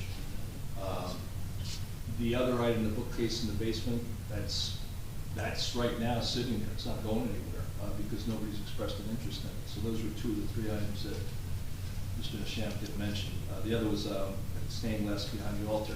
That'd be a conversation I have to have with Rose to see if that's doable, which I think it is because she said there would be flexibility. I think we have come across a really great opportunity to think about the organ, the pews, and the stained glass of this church being put into a museum in Long Branch for the Church of the Presidents. I think is just a great opportunity. I don't know, going through step by step by step with Rose O'Connor, I didn't do that. I didn't think it was necessary because she's the expert. She was out there going after these people. I can tell you I spent a tremendous amount of time in early 2023 trying to find somebody to take this on. And I I really believe when you talk about, I understand residents have an emotional tie to this, and I empathize with that. But at the same time, if you think about an auction process in that church, it would be quite onerous, and who would be responsible for that? I think we can identify items if the Historical Society wants, but then the other question for the Historical Society is where we put that stuff. Yeah, that's okay. Well, no, I'm not finished. I thought you were. So I think, I understand the emotion of the moment, but the other thing that we should be cognizant of is, I would hate to miss this opportunity. If the church's presidents is expecting, and my instruction to them is, look, we have demolition bids out, they're gonna come in at the end of the year, the new council and mayor may decide to demo in January, so you need to work to get this done. So they have worked on the stained glass. They've taken stained glass down and it's in the building, ready to be transported. The man doing it, that's an art, and it's not something that he's specialized and knows how to do.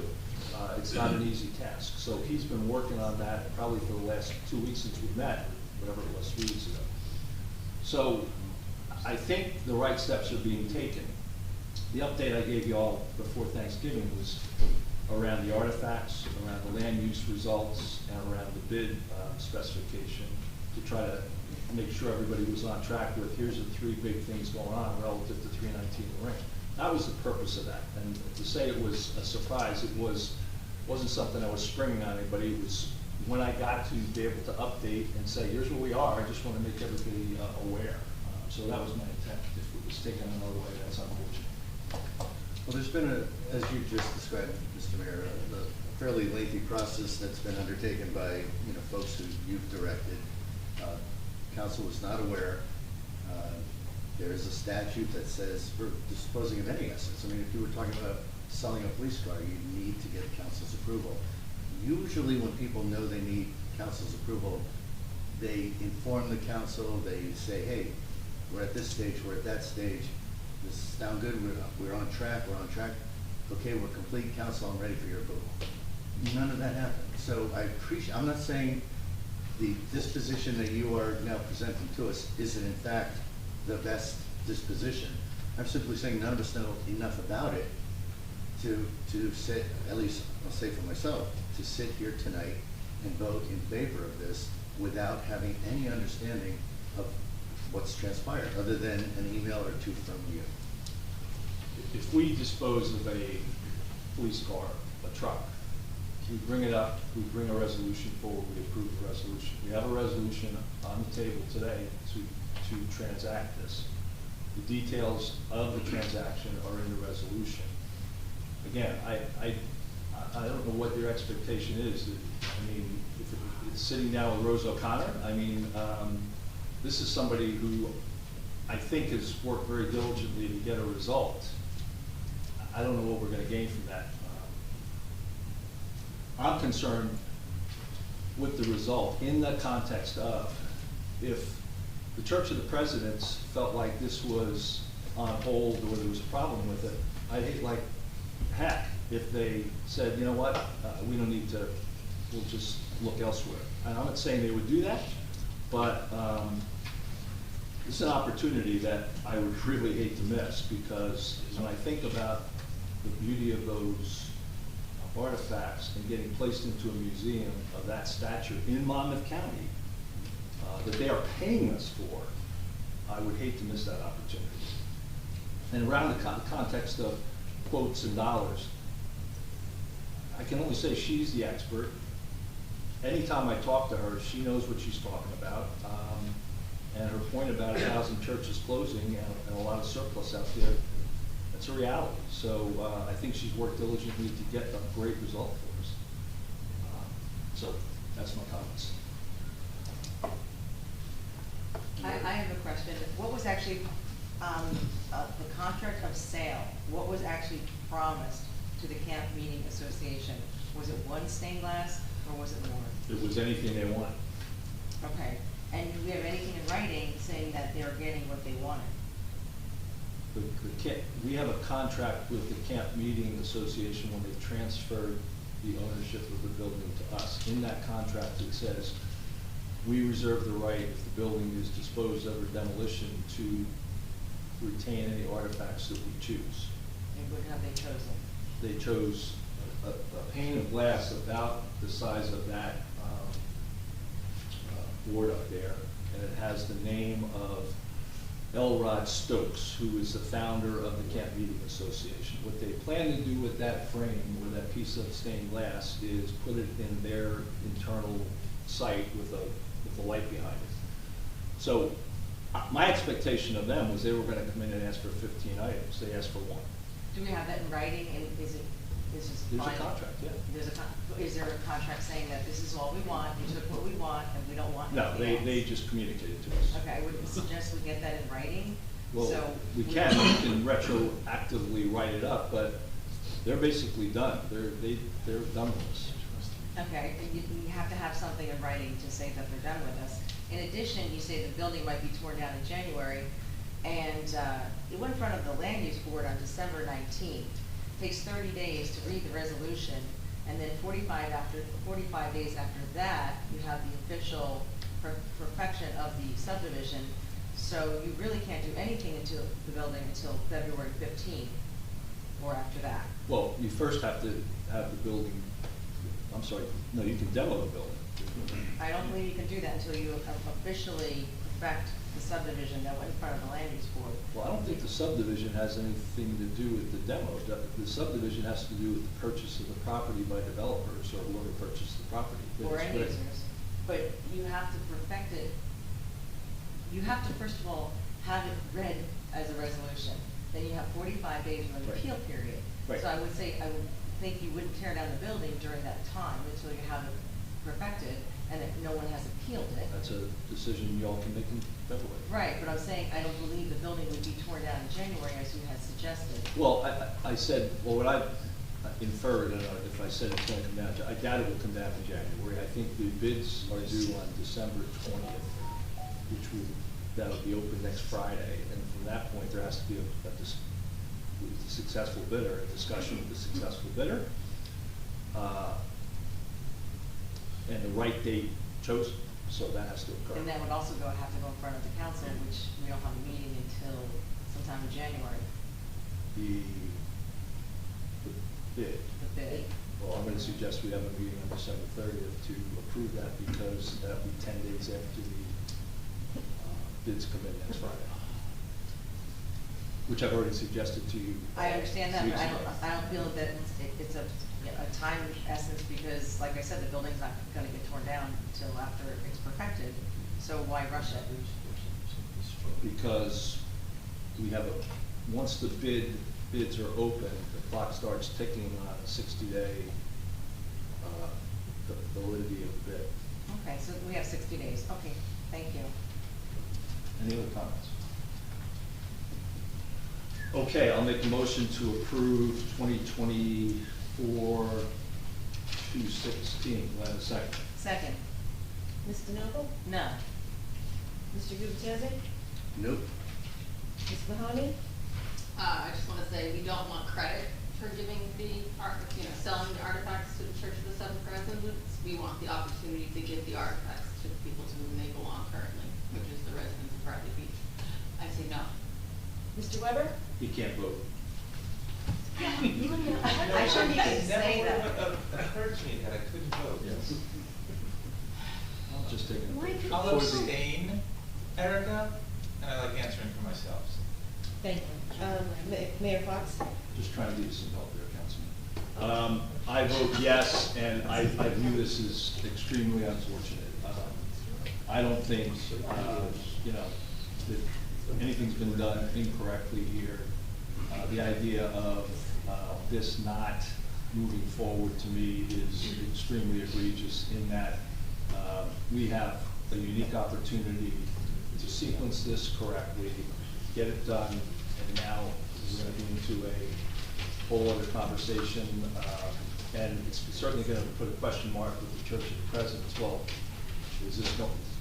why should we do anything right now? I think it's is extremely sad. Okay. I think for the record, someone should reach out to the Church of the Presidents and say, the council felt blindsided, the council was not kept informed. They're still very interested in getting whatever artifacts they can to the church to preserve these historic artifacts. But the council needs to understand what it is that we're giving away, and what is it we'd like to keep, and what price we're selling the artifacts for that we want to sell. That's in the resolution.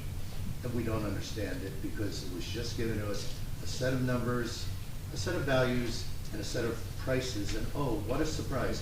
Every price paid is slightly above the value set. Any public auction, which is required by statute, would have all kinds of results. It would have an assessed value and a bid well below. Other bids twice as much. This document, Mayor, that you provided to us is very too consistent, honestly, for anyone to believe this was a competitive bid process. So I would like to see a competitive bid process.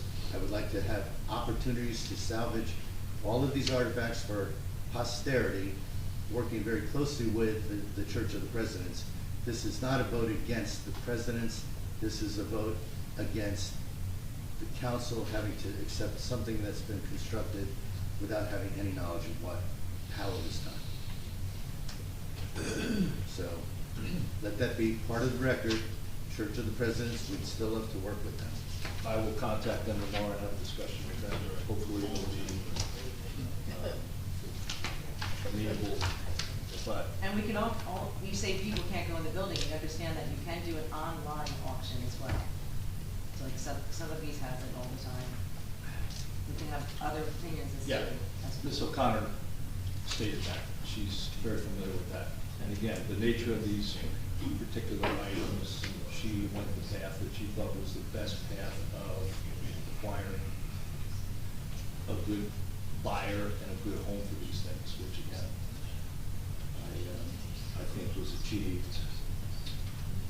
Okay, 2024-217 bid award for the improvements to Fifth Avenue 2023 municipal aid project. Make a motion to approve 2024-217. Second. Mr. Noble? Yes. Mr. Gubatose? Yes. Ms. Mahoney? Yes. Mr. Weber? Yes. Mayor Fox? Yes. 2024-186, authorizing the award of proposal for professional engineering services for land survey services with CME for recreation center improvements. Yeah, 218? I'm sorry? The 218, chapter 159? Skip it. 218. Oh, I'm sorry. That's okay. That's all right. Sorry. 218. Kind of its own little sentence there, so it's hard to miss. Chapter 159. Got it. I'm sorry, 2024-218, chapter 159 resolution. Make a motion to approve 2024-218. Thank you. Second. You're welcome. Mr. Noble? Yes. Mr. Gubatose? Yes. Ms. Mahoney? Yes. Mr. Weber? Yes. Mayor Fox? Yes. 2024-186, authorizing the award of proposal for professional engineering services and land surveying services with CME Associates for recreation center improvements, previously tabled on 11/7/2024. Comments? Yes. I'd like to actually make a number of comments related to the proposals we're going to bid on, that have been proposed to us that we're going to vote on by CME. Because I took notes, as many different residents made comments tonight, asking the council to table these, asking the council to wait until an audit was completed so we have a better understanding of our finances. And just for the record, I'd like everybody to know, this has been a fairly varied, I would say, protracted process. CME, our municipal engineers, provided proposals. Some of these date back to, I think, April and May, to give you a sense. And we scrutinized these to a pretty good degree, to the point that our engineer, Mr. Matlack, revised a number of them and edited them accordingly. So just so everyone knows, a lot of review has gone into this, a lot of discussion. The notion about completing a 2023 audit, keep in mind, when we get the results of the 2023 audit, we still have 2024 financial results that we don't have in front of us. So knowing how close we were, how not close we were in 2023, isn't all that relevant to us because there's a whole nother year that has passed. So what's probably more important is that we keep the borough progressing to the extent it makes sense. If any given one of these projects don't make sense, we should not approve them. But to the extent these make sense for the borough, that they help us secure grant funding that has been awarded to the borough, that is important, I think, to all of the council, certainly to myself, in considering whether or not to move forward. Some residents just asked us to delay to 25, just so we, just so maybe the new council in place at that point could work. And there were concerns raised about the magnitude of the dollars of some of these proposals. Most of these proposals are actually, I think, reasonable dollars.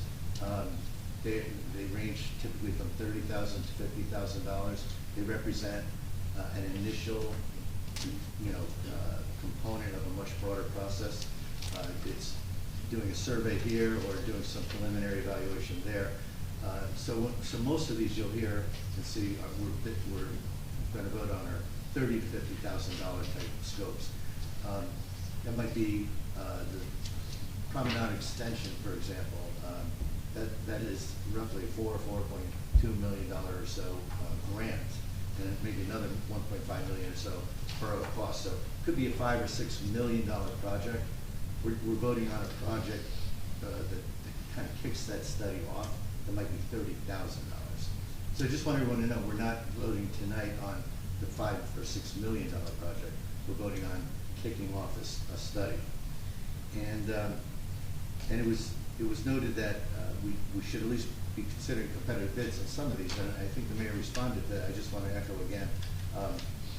While we may not be competitively bidding these particular proposals, these are, again, initial start-off proposals.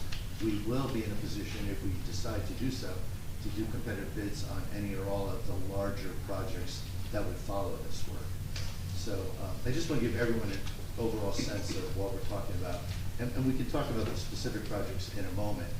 But overall, CME's done a lot of work just putting this stuff together. And we've also tabled these proposals, I think, 3 meetings in a row. And Mr. Malik has revised a number of them at my personal request to make them more, closer to what the council's looking at. So again, just so you know, a lot's gone in behind this, and I think whichever way we vote, project by project, I think the borough will still be in very good shape, and I don't think we're putting anyone at risk. I'm sorry, I wanted to make that comment for all of the next 6 or so votes that we need to make. Yep, thank you. Okay, motion to approve 2024-186. This is the recreation center. Yes, recreation, I already read it. Second. Mr. Noble? Yes. Mr. Gubatose? I'm saying for the record that we've already had emphasis added in our original documentation for this, that we must work on our pickleball court resurfacing. I don't play pickleball, but I've had many residents reach out to me and demand that we pay a lot of good attention to this, and we will. And with that, I vote yes. Ms. Mahoney? Thank you for your comments, Mayor-elect Gubatose, regarding the next resolutions, and I vote yes. Mr. Weber? Yes. Mayor Fox? Yes. 2024-187, authorizing the award of proposal for professional engineering services for CME for Main Street improvements phase 1, previously tabled 11/7/2024. Second to 2024-187. Second. Further discussion? Yep. Okay, so this particular proposal, again, I appreciate the efforts. In fact, I've probably driven our engineer, Mr. Malik, a little crazy, challenging him to pull this together in a way that I think creates greater clarity for the council. At this juncture, and again, Ben, I see you sitting there, no reflection on your efforts. You've done everything you can. But I don't think we should consider approving this tonight. I'd like to think we would be better served if we table this, because I think we need to have a better definition of scope. I've shared a lot of that with you already. I think we're close, but just for the residents' knowledge, there was a committee. In fact, the mayor and Mr. Weber and our business administrator were all on that committee. So good work has already been done, but the rest of the council still has broader questions about more details of the scope driving the cost. The need and the way grading of the street is done, things like that were not covered by the committee. Perhaps moving utilities underground were not covered by the committee. Well, no, we covered that. Okay, well, it wasn't shared with us. Well, what we said was, in this $1.4 million, that wasn't practical, and we said, let's prioritize and phase it, hoping that we get the second phase of funding this year, come February, and we would address those in later phases. And we're not doing anything to the street, which would deal with underground utilities. So that was addressed. I guess my question is, the detailed design work is what is up. Well, that's what we've done. And maybe Ben, you can explain that some more, but I'm not sure I understand what more. This committee laid it out. We laid out the approximate dollars, and that's not the end game. It's just this is the way it looks now. Now let's go into a design phase. It's roughly, I'm going to round for the benefit of the audience, roughly $200,000. Mayor, roughly how much of that $200,000 is tied to this analysis for grading of the streets? I don't think any, because the grade, Ben, you can come on down, Ben. A lot of this deals with the sidewalks and the street Well, the lighting. grading in general, grading of the sidewalks. Yeah, so the cost for, our proposal is for the design, preparation of the plans, bid specifications, coordination with DOT, and there, because this project has federal funding, the Federal Highway Authority. Preparation of the plans does require detailed grading of the sidewalks, handicap ramps to make sure they're ADA compliant, and you know, once we start touching the sidewalks, because this is federally funded, the project needs to be ADA compliant. So there is a lot of detailed work that goes into it, and it's not a simple drawing to put together, particularly with the level of scrutiny and review that it's going to receive from the state and from the Federal Highway Authority, because not only is it federally funded, but Main Street is a state highway, Route 71. Right. Right, and you and I have discussed this for the benefit of the rest of the folks listening. I'm not as convinced without understanding that, you know, I would like your deliverable, your work product that we spend $190,000 on. I would like it to provide an overview of implications for moving the utilities underground. I know at this point that's not part of the proposal. I know the mayor just said we can do all this other work and not impact the sewers and so forth. I don't know how the mayor knows that. I don't know how you know that. I don't know how any of us know that without talking to the utility companies. There may be opportunities that when they say, hey, before you put streetlights in, we should be talking about tearing up this sidewalk and putting in underground utilities. I don't know. But I think that should be a very preliminary phase of your analysis as you come back to the council and you say, this is the best way to lay this out over a 3 or 5 year plan. Would you disagree? I don't disagree. I think it's basically a policy decision of the council, how we want to proceed with attacking Main Street. That if the moving utilities underground is a top priority, then that's one of the first things that we'll do. And we'll have to set up meetings with JCP&L, who owns most of the utility poles, and discuss that with them, the logistics of doing that and what's required, what work they have to do in order to facilitate that. What's the approximate cost per block? Is it about like $1 million? The cost that we've been quoted from JCP&L is $1 million a block. Right. Is that before or after we tear up the street? I don't have that answer. I've asked JCP&L for, more of a breakdown of how that cost is. And they have said that, and I think I've told you this before, that they've said that it will cost them about $15,000 to $25,000 to go through that exercise to estimate it. So if the borough wants to do that, they would have to pay JCP&L to do that. And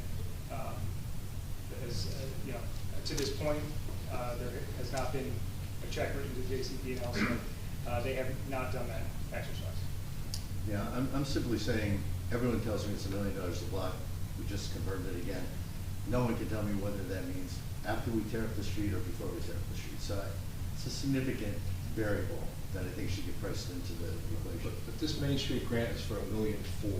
What we tried to optimize in this $1.4 million is a safety issue and an ongoing kind of wear and tear issue, which is the pavers. We were able to address that. The uniformity of the lights, we were able to address that. The uniformity of the disposal garbage. I understand this, for some reason, is a kind of a pet view of yours to put the utilities underground, but if we do, it would be expense of everything else, and that's what's disconcerting. The other point is, on this grant and on the Promenade grant, we got these grants last February, March. We are getting calls as to, are you going to utilize these or not? So we need to start moving on these things. These have been held up by the budget for months, 6 months, and here we are at the end of the year trying to take the next baby step, which is design. We're not spending $1 million for it. We're not spending $5 million for it. We're not spending inordinate amounts of money. We're trying to take the next step. So I hope we don't put ourselves at risk of losing this stuff, because I feel like we're getting to that point. I got a call from on the Promenade last week saying they really want to get a clear answer this week. Are we moving forward on this or not? So. Yeah, it's just like so many other things in the borough, and I don't mean this administration, I mean historically, we have paved streets and then 3 years later torn them up to replace sewers. I don't want us to, until you tell us we can do it, I don't want us to start personally doing anything until you've added that one extra variable to the equation. You and I have talked about this, Ben. I know I'm not putting you on the spot, but now I will for 1 second. Adding, well, we just ran out of time basically, but adding that element to your evaluation, if we table this vote this evening, how much does that throw us off? Are we talking about, can you make a presentation early in 2025 with the revised scope? So, what revised scope? What revised scope are you talking about? The revised scope, I'm asking them to include, that would give us a sense for moving utilities underground. Where would that fit into a 5-year plan? So, to have the initial meeting with JCP&L, I can incorporate that into our current scope.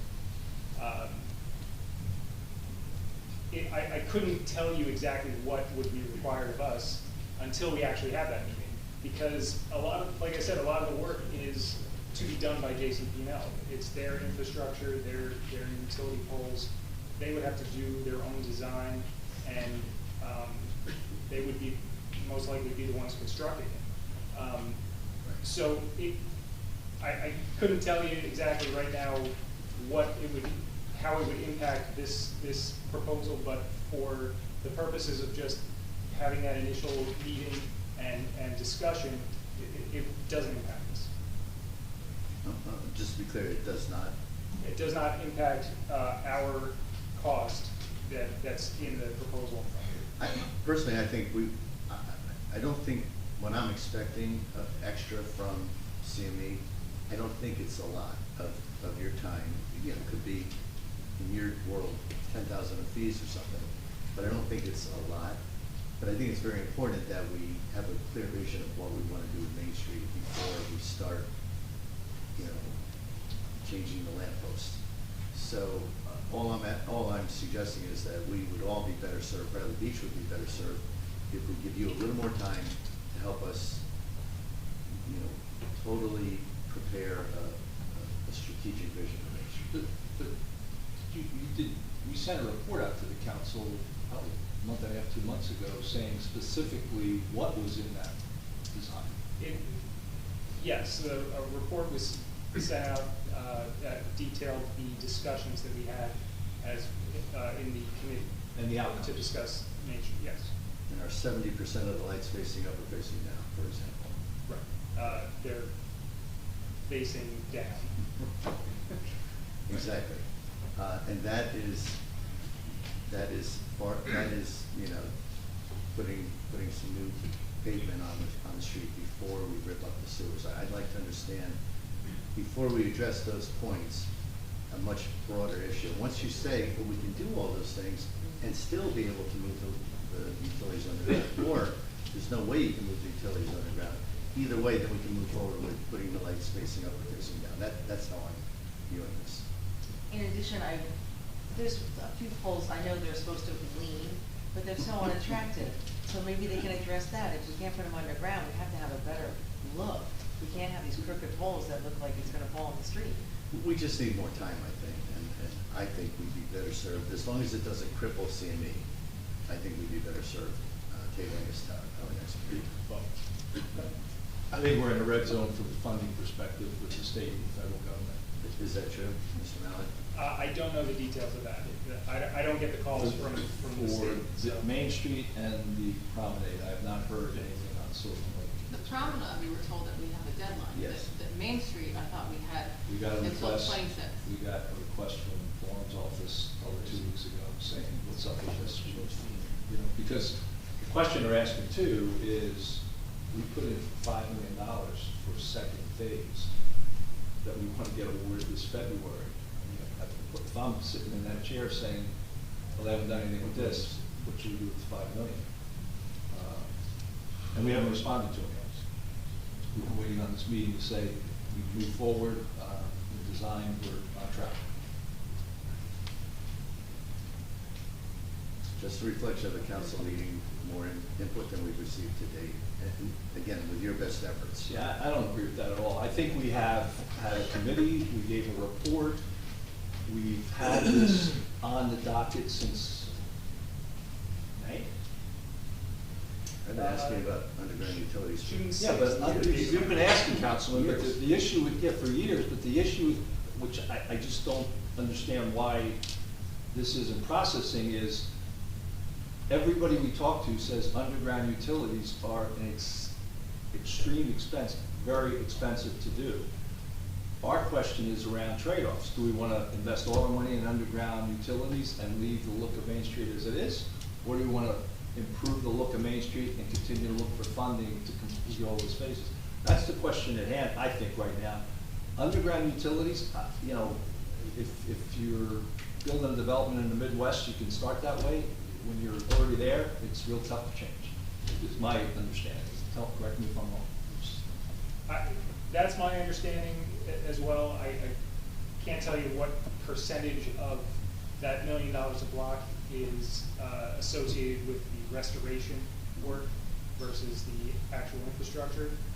I'd be pretty confidently saying that it's more than 50% is the infrastructure. Probably much higher than that, but I can't tell you for sure. So I can certainly set up a meeting with our JCP&L government liaison who happens to live in Bradley Beach. So that'll be easy to do, and we can go from there. Yeah, I understand too, just another point on JCP&L. JCP&L, we put out earlier this year, they're embarking on a $2 billion infrastructure improvement process around relay stations and improving the consistency and the capability. That's where they're focused right now. I'm not sure we're going to get a lot of play from them on looking at an underground utility process right now. They're pretty focused. J.C. Penney's got their own backlog of stuff that they're working on. Trying to get a light bulb changed on the promenade is a challenge in and of itself, but that is able to do that in this situation. Okay, any more discussion? Thanks, man. Thank you. So make a motion to approve 2024-187. Second. Mr. Noble? No. Mr. Gubatesi? I'd like our council to guide me for a second here, Greg, if you could. If we, I think the alternative that I was expecting to pursue would be tabling, but the mayor's made a motion and we've got one no vote. If we continue to no vote, can I then separately make a motion to table this, or I just need to reintroduce it at Well, it's not the particular resolution you're voting on right now would be defeated. Right. And then you can make a motion as to the rest of it. So You could make the motion as to the rest of it, if that was your pleasure. Can we bring it? I'm sorry, I didn't hear what you said. Say it one more time. He asked if he could move to table them all. Yes, I So will. we've already voted on this one, if it's. I think it's just this particular one we're talking about, not all. The motion's been The one made we're and seconded. at right now. We're in the middle of the roll call. And I'm in the middle of a roll call, right. You voted up or down? That's your choices at this moment as to this resolution. And if we vote it down, can I introduce a motion to consider this at our next meeting? Yeah, yes. It's just a resolution. You can reverse that decision in a future meeting or not. Okay, thank We you. don't need another motion to say that we can do it at the next meeting. We can just make a resolution and do it at the next meeting. Yeah, you could Correct. just. You don't need a motion Yeah, at I'm this sorry, one to say I was we do thinking it. about that. Yeah, exactly what Councilman Rogers described. Yeah. Bring it back. Just the resolutions. Just want to make sure that it wasn't like dead forever. I can reintroduce it. I will vote no. Mahoney? No. Mr. Weber? Yes. Mayor Fox? Yes. 2024-188, authorizing the award of proposal for professional engineering services for land surveying services, CME for Silver Lake improvements. Make a motion to approve 2024-188. Second. Mr. Noble? Yes. Mr. Gubatesi? Yes. Ms. Mahoney? Yes. Mr. Weber? Yes. Mayor Fox? Yes. 2024-189, authorizing the award of authorizing the award of proposal for professional engineering services with CME Associates for the promenade extension phase 1, previously paid 11/7/2024. Make a motion to approve 2024-189. Second. Mr. Noble? Yes. Mr. Gubatesi? Yes. Mr. Weber? Yes. Ms. Mahoney? Sorry, yes. Mayor Fox? Yes. 2024-190, authorizing the award of proposal for professional architectural services and engineering services for CME Associates for development of the existing vacant building located at 54 Ocean Avenue, previously table 11/7, discussion 24. Yes. Okay, discussion on this this is the sewer pump station for everybody, the vacant building at 54 Ocean. And I just want to make sure in this resolution, two things. One, I don't think we should be considering phase 2. I think the mayor himself said earlier tonight, we should be focusing on phase 1 because we have grant funding totaling $50,000 and these components total $50,000. So I think we should suggest eliminating phase 2 from our vote. And secondly, the council's been pretty clear that we don't want this building to, and any recommendations that come, design recommendations that come from CME, we don't want those recommendations to be in conflict with CAFRA requirements. Doesn't do us much good if Mr. Matlack presents a design that doesn't work with CAFRA. So we want design elements to comply with CAFRA, and we want to make sure that we stay within the footprint of the building. I think we've all been saying that for a number of meetings. I would suggest that 2 edits to this document. One is strike the phase 2, that I don't think we should approve that now. And 2, perhaps under phase 1, the design phase services, if we could say CAFRA compliant design phase services, just so I think that cleanly says you're going to stay in the footprint and you're going to be CAFRA compliant. Can we add within the footprint? CAFRA compliant design phase services within building footprint. Those would be my two recommendations for edits.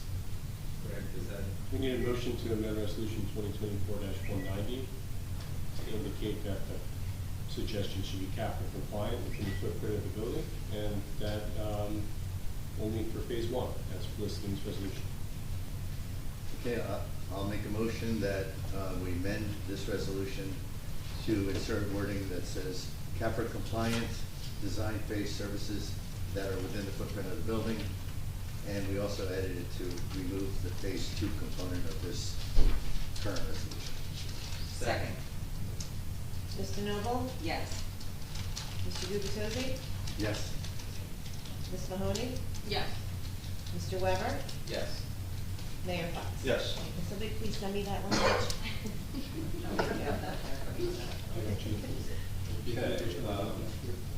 Okay, that's it for resolution. No, we need to, I'm sorry, we still need to vote on the amendment. Oh, yeah, I'm sorry, make a motion, yeah, so make a motion. I'm sorry, where are we here? Well, we just voted to amend it, now we need to vote. Oh, vote on the amendment. resolution itself. Okay, gotcha. Who made the second? Thank you. Mr. Noble? Yes. Mr. Gubatose? Yes. Ms. Mahoney? Yes. Mr. Weber? Yes. Mayor Fox? Yes. Okay, we'll move on to announcements. There are none. Mayor and council reports.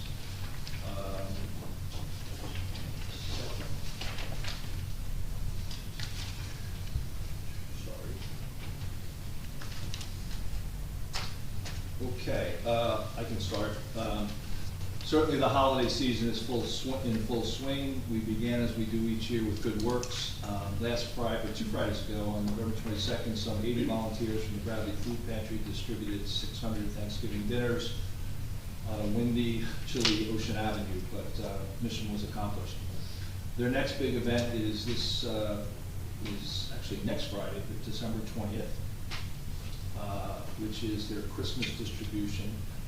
That's going to come out. That's going to happen at their new site. The logistics on that right now. Please support this important event. Next, the annual Thanksgiving bonfire went off without a hitch. A few hundred residents braved the cold and visitors joined us. It was a great evening. Now on to Sunday of Thanksgiving week. The Merry Market at the Rec Center was a big success. Then our annual tree lighting took place from 4 to 6. Police held a toy drive. Neptune High School Scarlet Sound a cappella choir performed at the bandstand.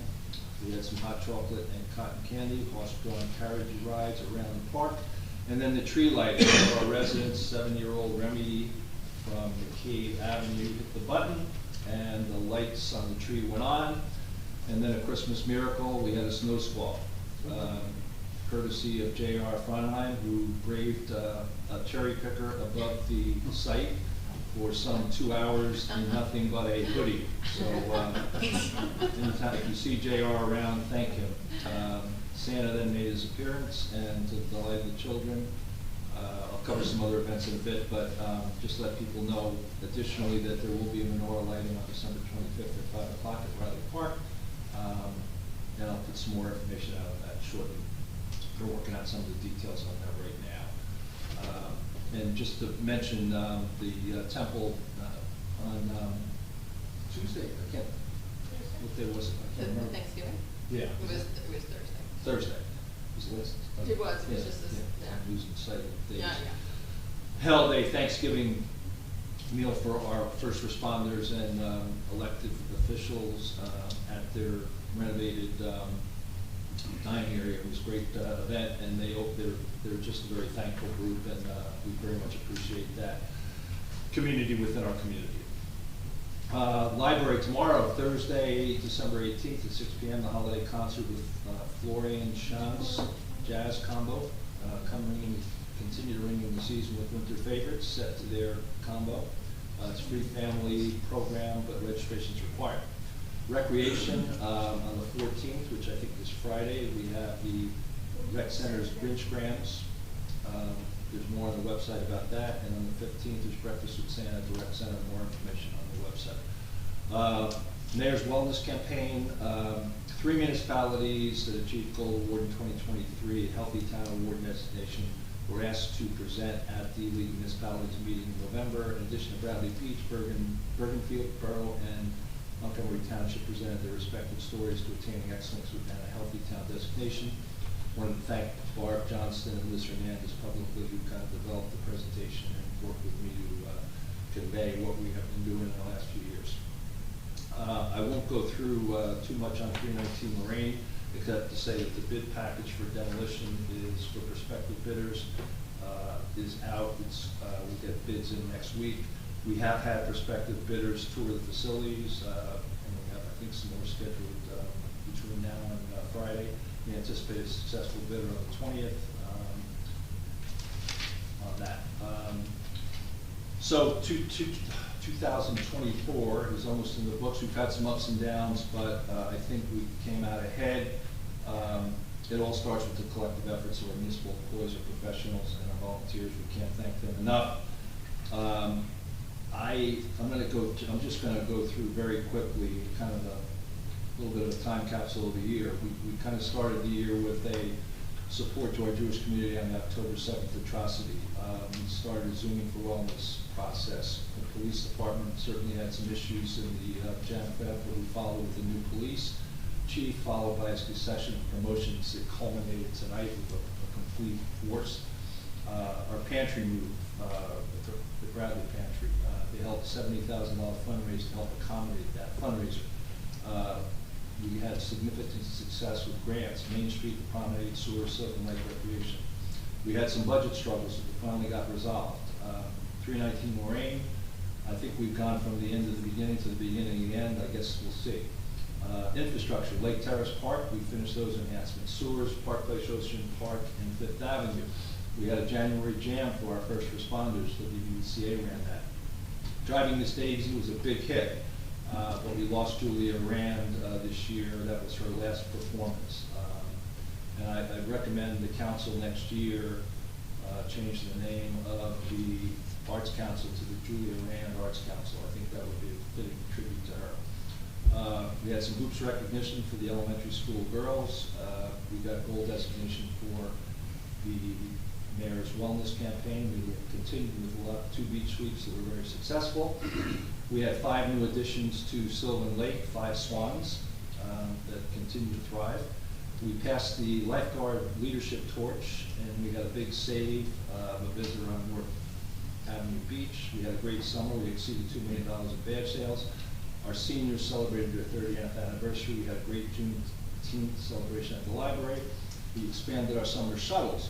July 4th, the 63rd Army Unit came in and did a great job. The USFC contract, we're still working on it. We're trying. Peace management improvement, significant improvement there. It cost us a few more dollars, but we finally got to a draw or maybe even a win with the Geese. We had a great night out on the National Night Out. Cinema Labs has been slow, and I can't say anything to that at this point. They still say they have a plan, but we'll see. Agadah Fahim, our temple, had their 100th year celebration. We passed a referendum to assess the form of government. We withdrew from the Affordable Housing Community Obligation. So these are about 30 highlights that I just kind of got down. That we often think we don't get things done or things are slow. We do get things done, and I certainly appreciate everybody who's made those things happen. So I will now turn it over to Council President Dill. Thank you, Mayor. I'm the liaison for the Shade Tree Commission, so they had a meeting on December 4th. They had 4 applications. They're removing 8 trees at the locations of 307 4th Avenue, 200 Fletcher Lake Avenue, 415 Park Place Avenue, and 400 Evergreen Avenue. The good news is they're going to have 6 replacements plus a $1,000 fee is assessed for one that's not being replaced. Their account is currently $11,900. Tourism. The Merry Market was held on December 1st and had lots of holiday shoppers and that visited the vendors. Thanks to the local musician Ronnie Brandt for filling the rec center with holiday tunes, and thank you to the volunteers, CJ and Sal, as well as Rosemary Looney for working in the cafe. And thanks to Adela Hall and Rafaela Shireen for keeping the kids' craft station going. The tree lighting had its largest audience with live music from Peace Plus One, horse and carriage rides, a wonderful performance by Neptune High School's Scarlet Sound. Thank you, Amy Hall, for that. And snow. And special thanks to Girl Scout Troop 54 for handing out cookies and cocoa, as well as Jordan Farrar for making the cotton candy. Amy Hall stated that Bradley Beach is not just a destination, it's a community committed to crafting unforgettable experiences for all, and we invite families and tourists alike to join us in celebrating the ongoing vibrancy of our small town. Special thanks to the Tourism Commission, Amy Hall, also Michelle Willey, DPW, the Police Department, the Fire Department, the First Aid, and everyone else behind the scenes that made it such a special event and such a huge success. And next is the Jazz Festival. Stay tuned. February 7 and 8, mark your calendar. It'll be held in the historic Bradley Beach Elementary School Theater. Tickets are free, but you must reserve them as seating is limited. Visit the borough website for more details. With the school, the Bradley Beach Elementary School has named the Teacher of the Year, Mrs. Laurel Degnan, and Education Service Provider of the Year, and Mrs. Anya Angeloni. Both have had outstanding contributions to the school community. Bless you, John Weber. Next, we are proud of the strong partnership we have with the Bradley Beach Police Department. Last week, they held an evening training session at the school to enhance emergency preparedness. Their ongoing collaboration ensures the safety of our students and staff, and we're grateful for their dedication. And we also want to thank everyone who contributed to the holiday giving drive and supported the local food pantry, making a meaningful difference for the many of our families. And lastly, they were also named a Sustainable Jersey School, a recognition that reflects our commitment to sustainability and our strong connection to our community. And Dr. Heidelberg and the staff wish the council and the residents a happy and healthy holiday season. And I want to also add the Bradley Beach Historical Society has a new curated exhibit in the Biasi Center.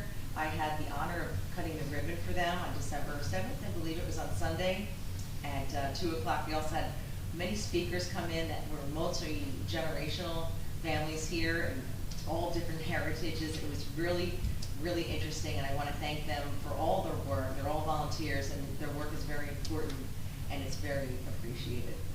And that completes my report. Thank you so much, everybody. Thank you. Councilman Lutosi.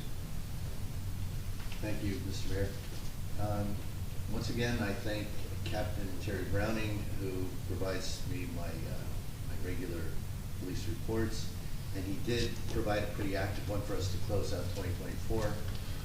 Since the last meeting, we've had the following activity. An area man was arrested for possession of controlled dangerous substance, cocaine, possession of drug paraphernalia, crack pipe, and hindering apprehension. We also had an active contempt of court warrant and was in the company of another local area man who had a separate contempt of court warrant. Police encountered a subject acting strange on the train tracks, and he was subsequently arrested for providing police with false information and public nuisance. Police made three separate arrests on 3 separate occasions for subjects driving while intoxicated. A total of 6 individuals were also arrested for active contempt of court warrants during the last reporting period. And then he wishes me a happy holiday. Speaking of that, I would like to note that this probably does represent the last council meeting of the year for this council. Thank you in the audience here and on Zoom for attending today.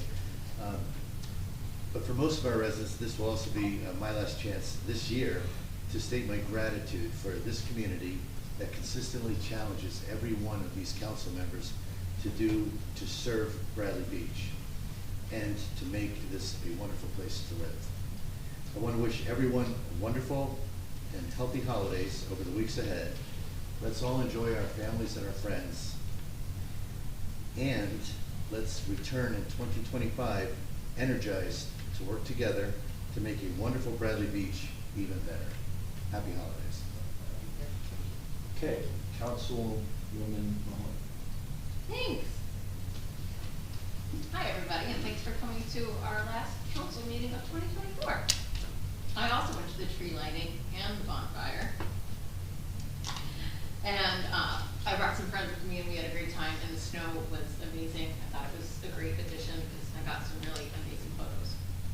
The Environmental Commission met on December 2nd, and during that meeting, hosted, in conjunction with the Borough of Bradley Beach OEM, Joe Martucci of Trax 57 News, who gave an outlook on the winter weather for Bradley Beach. I'll let you know what he said.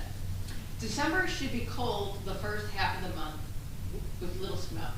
It was cold. It was cold.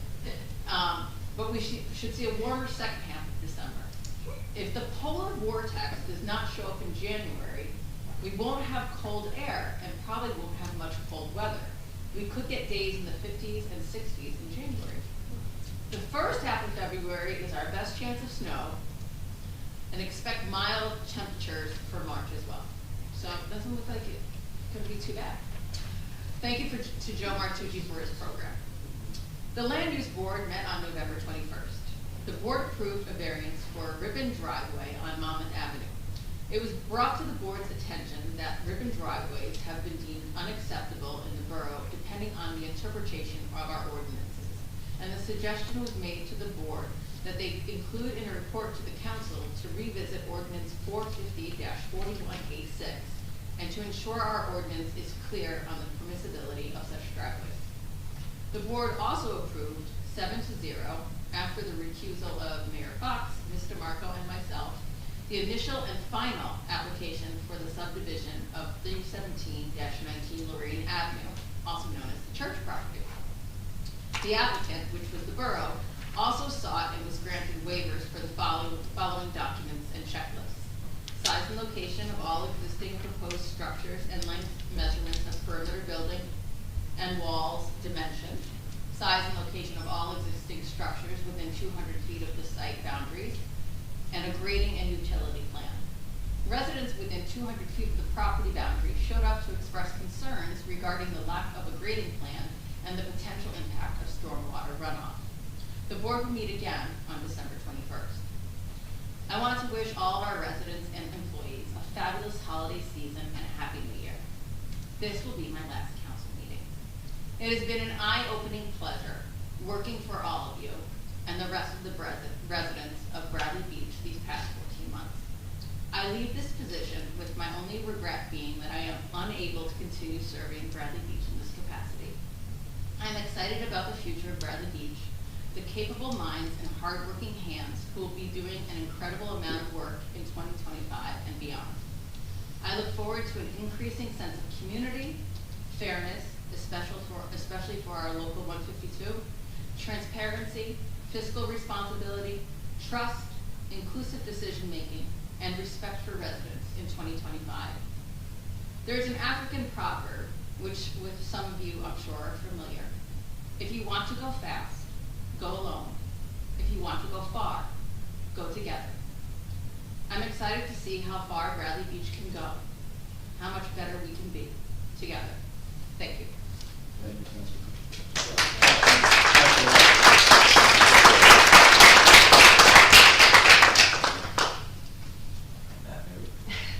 Say about the first aid squad. So for the, and then a few other things. So for the period ending today, the squad responded to 25 day calls and 16 night calls for 41 calls. 25 were for medical, 16 were for fire calls.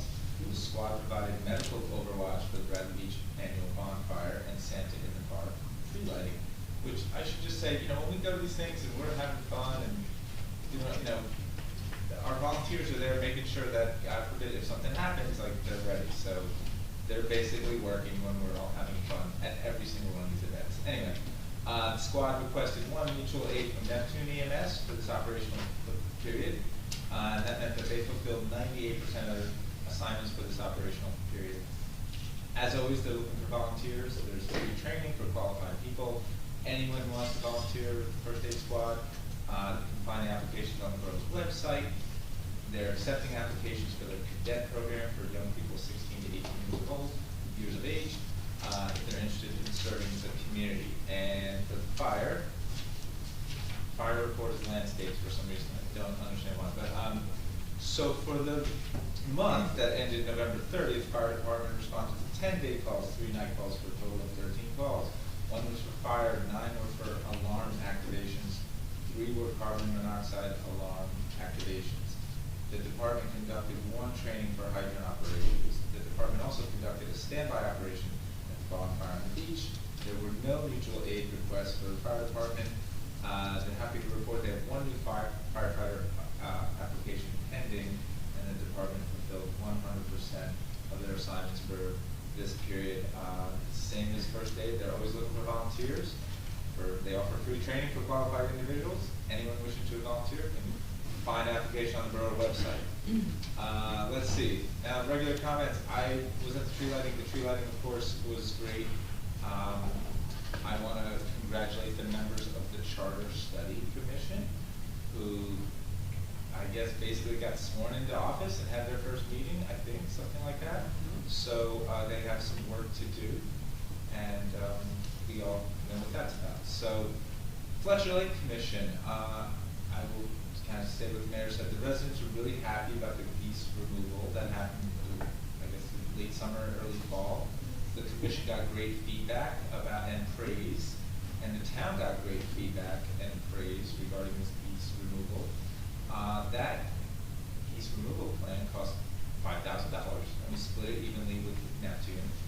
The town wasn't in a position to pay it before we had the budget passed, so the Fletcher Lake Commission went ahead and paid it. They want to re-up with this geese control company, and the contractor would like to execute the contract for 2025 as soon as possible. Now, something else about the Lake Commissions, people should just know the town pays $3,000. They give them $3,000 basically as a stipend to each Lake Commission just for them to operate. Money doesn't come with any strings attached. It's just owed to each commission each calendar year. On a bills list back in October, we approved a check for $2,550 to the Fletcher Lake Commission. So obviously the amount was wrong. The check was returned, and a letter was submitted by the Fletcher Lake Commission saying that the Fletcher Lake Commission believes they are owed the $2,500 they paid the contractor for the geese removal in the summer, and they believe they are also owed the $3,000 stipend for the year from 2024. Hopefully we can get this settled before the end of the year, and then they can, of course, start paying the geese guy for 2025 as well. Kristen, you won us over with your commitment to transparency, and I think you should still be able to film a debate on your phone. You probably think the same thing too. But it turns out there's a lot more to you, which made you a great candidate for council. Your attention to detail in financial documents and your willingness to go over and over and over all the budget documents that made you a real asset up here. I've enjoyed sitting next to you, passing the occasional joke, and hoping the public didn't notice or hear. So I just want to thank you for your friendship, and I'm happy that you're not going anywhere, and that I will see you around town. So, you got it. All right. And Mr. Mayor, I want to recognize how hard you have worked as the mayor of this town. There are several infrastructure projects that will likely happen that you have put into motion from happening here tonight. In particular, I'd like to thank you for hearing me out on the need for the southern third of our beachfront to get better protected by bulkhead.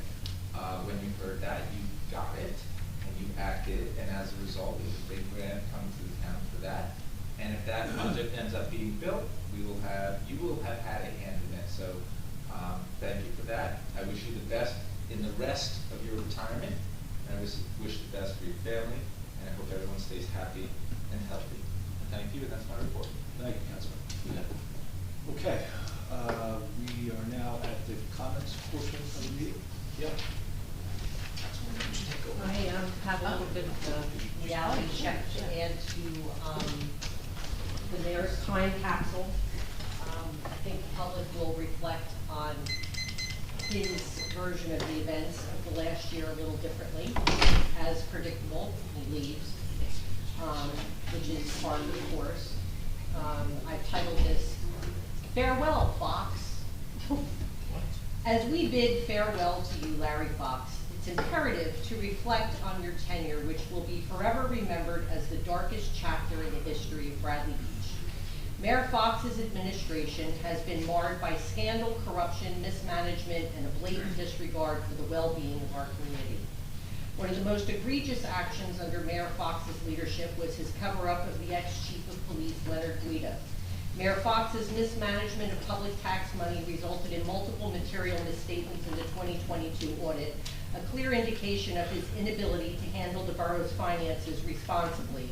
Others, like myself, still believe it was criminal in nature and rooted in RICO activity and a criminal network actively operating within our borough government. Adding insult to injury, the 2023 audit and both the 22 and 23 corrective action plans remain past due, leaving residents in the dark about the true state of our finances. Mayor Fox's tenure has been characterized by a pattern of enriching his cronies and political friends at the expense of the taxpayers. Without our permission or consent, he used taxpayer and residents' money to sue our duly elected officials in a desperate attempt to hold on to power and cover up his criminal activities from being exposed. His behavior towards residents who dared to call out his illegal activities have been nothing short of disgraceful. He's been rude, nasty, insulting, and dismissive, even going so far as to threaten those who spoke out against him. Under Mayor Fox's administration, borough ordinances have been weaponized and selectively enforced against residents, creating an atmosphere of fear and intimidation. Meanwhile, he personally and blatantly violated borough ordinances without repercussions. His actions and inactions have left our borough vulnerable to multiple justified lawsuits, further draining our already depleted resources. He allowed our police officers to be obscenely abused without taking any action to protect them, and for 2 years he failed to negotiate a fair contract for borough employees, leaving them in a state of financial uncertainty and personal frustration. Mayor Fox's divisive leadership has created a rift in our community never before seen in our lifetimes. His reckless financial decisions have depleted our reserves to the point of near bankruptcy and insolvency. He has increased our taxes to a record high of 21%, placing an undue burden on the residents of Bradley Beach. As we look to the future, we are thrilled to see Mayor Fox go. His departure marks the end of an era of corruption, mismanagement, and division. Now we can begin to heal under the mayorship of a true leader who possesses integrity, honesty, and has the best interests of the residents at heart. It is time for Bradley Beach to move forward and rebuild the trust and the unity that Mayor Fox so frivolously and carelessly destroyed. Let us never forget how we got here. Ex-Mayor Gary Engelstadt endorsed Larry Fox, who was elected despite never having attended a single council meeting before holding the office of mayor. Mayor Fox will not be missed, and his legacy will serve as a stark reminder of the importance of accountable and transparent leadership. Let us embrace this opportunity to restore the community and work together towards a brighter future. And with that, I want to thank all of you, each and one of each, including council and Erica, for enduring the last 4 years, and you conducted yourselves with class and professionalism in the face of some very, very uncomfortable situations that none of you should have ever been placed in. And I want to thank Councilwoman Mahoney personally for everything that she's done in the last year and being thrown into a situation that I don't think any one of us would have wanted to be in. And I really look forward to the next year. And I will never ever, and I personally hold myself responsible for my part in not participating or paying attention up until July of 2023. But after the last year and a half, I've learned a lot. I'm going to start volunteering. I'm going to start becoming more involved, and I encourage everybody to do the same. And I will never, ever not pay attention to what goes on in my community ever again. And with that, I wish you all a Merry Christmas and a Happy New Year, and all of your families. I wish you happiness and health in the coming year, and thank you for your hard work. Thank you, and Merry Christmas, and we look forward to working with you next year as well. Yes, Mr. Cohen. Thomas J. Cohen, 612 Plymouth. If you could indulge me for just a second, Council President, I'd like to repair something which was handled improperly. Councilwoman Greenberg, would you please sit up here for the balance of the meeting?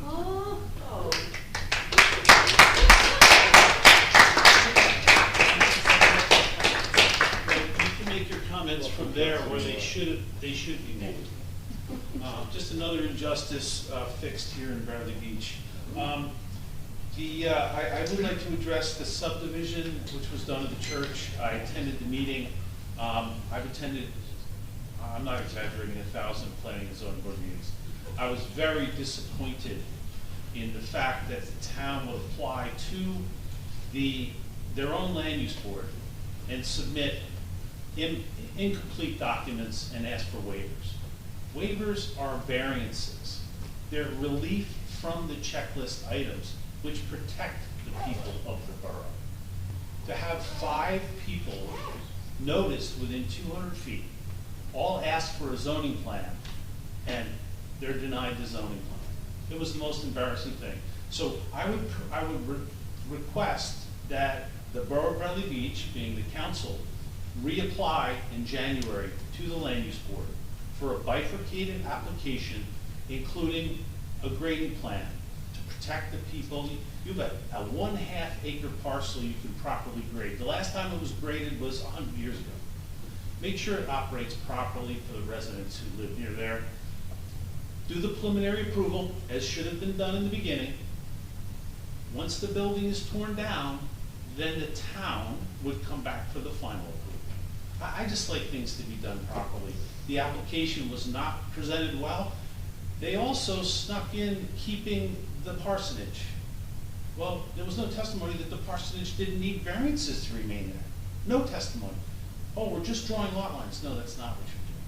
So I would request that in 2025 in January you would do that. You know, the residents have an emotional attachment to the items that are in the church, but you know what the residents also have? An emotional attachment to the statutes of the state of New Jersey, which protect their items. So I would appreciate it if that process was followed properly. And, you know, Mayor Fox is not here, but, you know, Mayor Gubitosi, Mayor-elect Gubitosi, I just, for 4 years, I've heard, I think, I look forward to a mayor who says, I know. That's the kind of mayor I'm looking for. So I'm sure you'll be able to have the answers. And you know, we've had a unique opportunity in November, and it was really fortunate for our residents to have elected Councilman Gubitosi. And I really look forward to 2025 and all the residents who attend all the meetings. We really appreciate all your support coming out to the town, and we appreciate everything you do, Council. Thank you. Thank you. Oh, I actually had No, Councilwoman-elect. Right there. Well, I think I'm not supposed to speak when I'm up here, so I'm still resident. I'm still elect, but thank you, TJ, I appreciate it. I thought I would hear a little bit of clarity of 2024-217 for the awards improvements of Fifth Avenue, and it's a 2023 municipal aid project. Can anyone share some clarity as to what exactly that is? And was that money that was appropriated in 2023 and is being transferred into 2024? I know Councilwoman Mahoney did ask. I did some asking. Oh, yeah. Do you have any idea why this has a 2023? Yeah. Sure. It's 23. Oh, yeah, it does say additionally, Mr. Matlack will be available tonight for questions. So, ta-da! Sure. This is a 2023 NJDOT municipal aid grant that the borough has, and we're utilizing it now. We also have a 2024 grant, and congratulations to 2025 grants were just announced this past week. We received another one, so we'll be doing some additional work coming Did next you year. not do this until now because of the budget delay? Is that part of it? That was part of it. There was a little bit of back and forth with the design, and then it had to go through a DOT review process that was kind of lengthy from what I'm used to, but it's been done, and we're to the point where it's now been awarded by the council, which is good, and so we'll move it forward into construction. Can you tell us where construction will take place? Can you share that with us? It's most likely going to be in the early spring. It'll start, and paving will be probably March, April. So it's paving. Yes. Paving Fifth Avenue. We're paving Fifth Avenue. Paving Fifth Avenue. Okay, great, thank you. So the paving of Fifth Avenue is $360,000. That's how much it is to pave. And we have the It's 219 the, grant. it's the, I'm sorry, I didn't mean to cut you off. That's okay. It's the paving of I'm trying to get my blocks correct. 400 to 500 block of Fifth Avenue, as well as lining the sewer main, from Main Street to Madison Avenue. So this is the sewer budget? I don't know what the details of the budget. That's beyond my pay grade. I mean, the sewer lining would be related to the sewer budget, is that correct? Yeah, it's good for from the sewer utility. This is like what Wait, did you say Josie was talking about, so we're not paving the road and then tearing it up a year later to do anything to the sewers, and Right. what was the dollar amount? 360. No, but I mean, we got a grant from the state for. 219. Okay, so this is, yeah. Ben, did you say sewer lining? Yeah, I was gonna say. 200 feet is greatest line sewers. Then what is that? Sewer line? I mean, we're still gonna have to tear up the 120-year-old sewers at some point? So the lining process is, exactly what it sounds like. You line the interior of the sewer main, and it's basically with an inflatable tube that cures once you react it with an agent, and it hardens in place, and that becomes the new sewer main.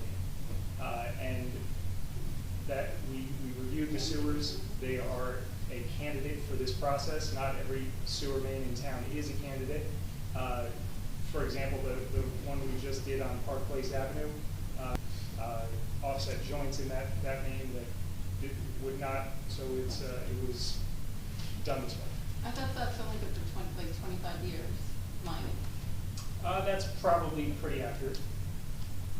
Wasn't aware that we were doing sewer lining, but that's what we said. I think we can continue that discussion next year. Thank you. Thank you. Okay, I have one other quick question, if it's okay. I believe that the borough owns a menorah, in past years, it's been put out in Riley Park. Yeah. I wish Mayor Fox was here, because I'm just wondering why it's not out. Maybe we can ask Pat. Do you know anything about the menorah? I don't. Okay, Mike, Big Mike? Do you guys have, do you know where it is? Yes, we have. Can we get it out maybe sooner than later? I know. Hanukkah's very late. Hanukkah, well, so it's the same day as Christmas. It's the same So- day as Christmas, all the Right. Christmas decorations are out. Yeah, December 25th? Yeah. I don't think they were saying lighted, just. Right, just put it Doesn't- out, right. Exactly. Huda Hakeem will be lighting it on December aware of that. 25th. Yeah, but I would like to have it on display. So if you guys could work on that, that'd be wonderful. Thank you, and I also just want to commend Kristen Mahoney for serving council for a year, invaluable. And I'm sorry that Mayor Fox is not here, because I would just like to thank him for his service for the past 4 years. Thank you. I'll give you the message. Okay. Thank you. Okay. Ray, come on up. Good evening.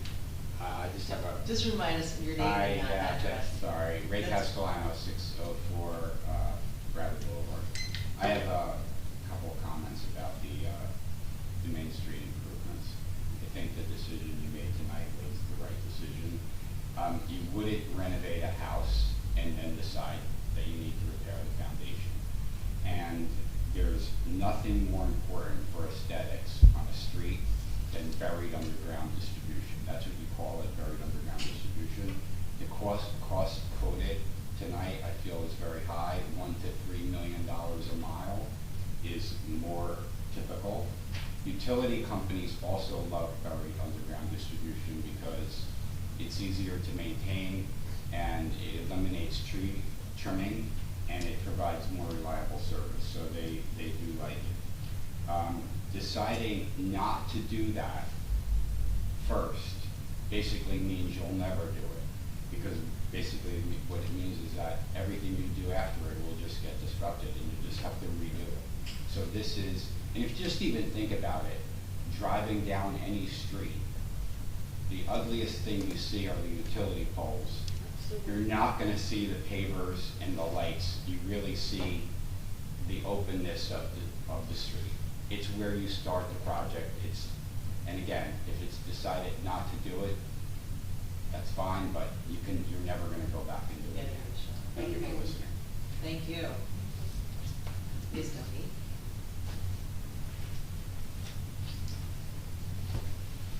Linda Duffy, 312 Brindley Avenue. I just want to go back to what TJ was saying about the subdivision.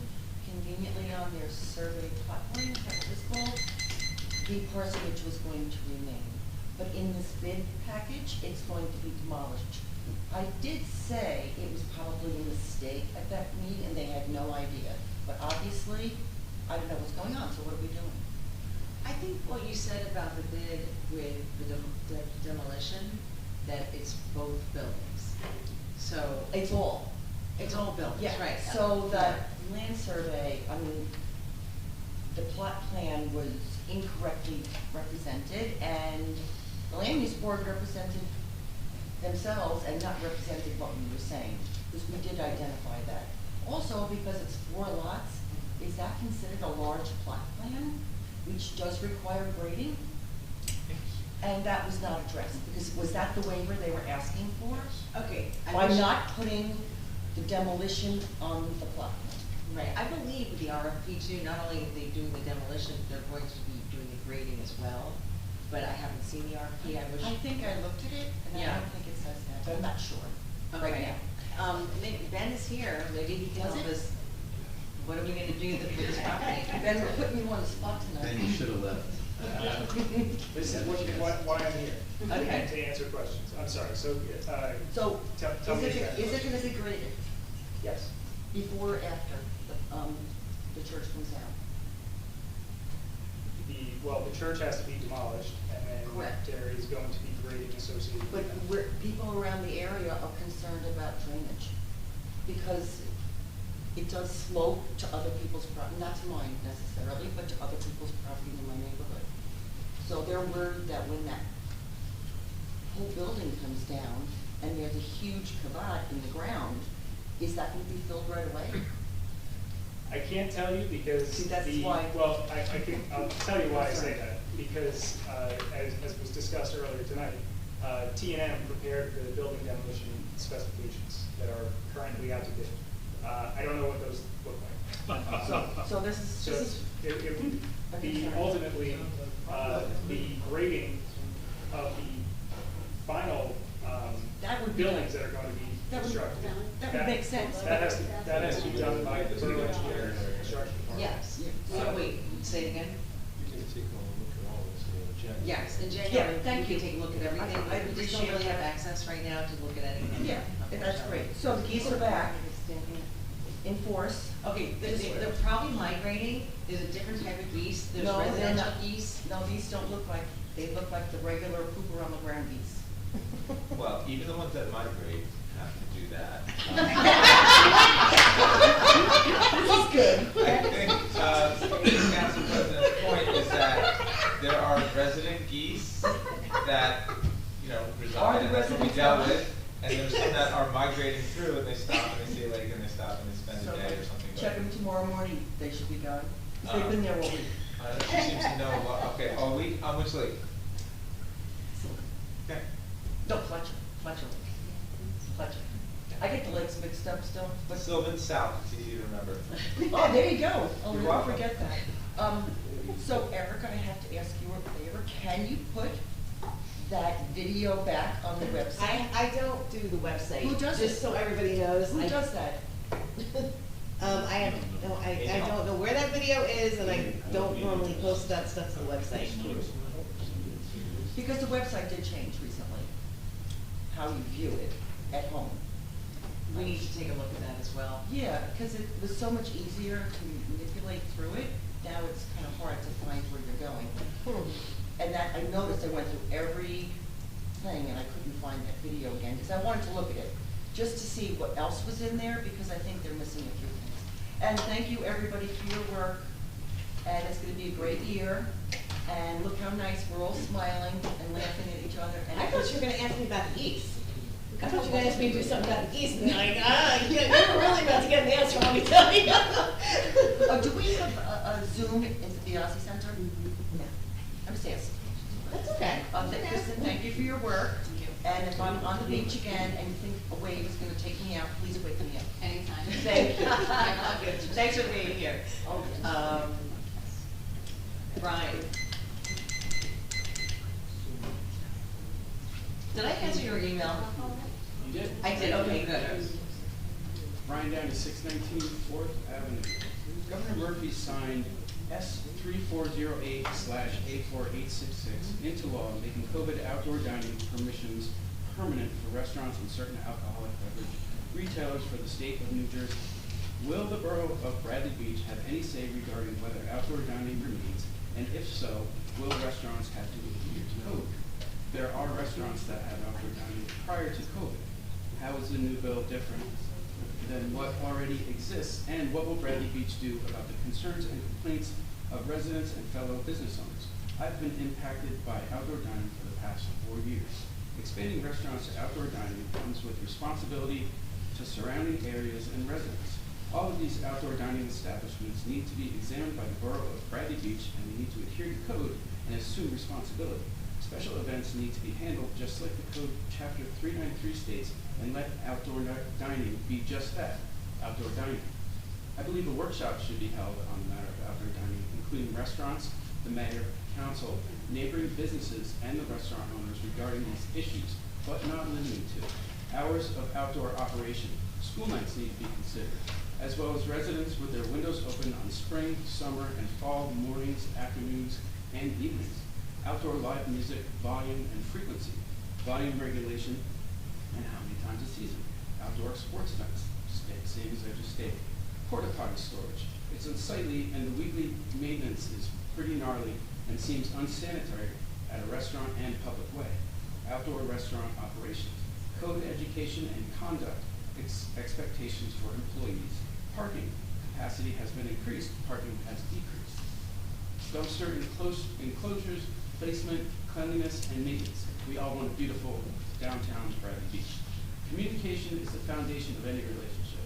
Town code gives us a set of rules to follow, and with that, we can have clear expectations of our neighbors. The result, cohesive communities. Thank you, Council President. Okay, yes. Can I respond to this? Oh, please do, yeah, Brian, hang out for a Yeah, second. Just, I don't know if this is going to answer any of your questions, but you asked about, outdoor dining.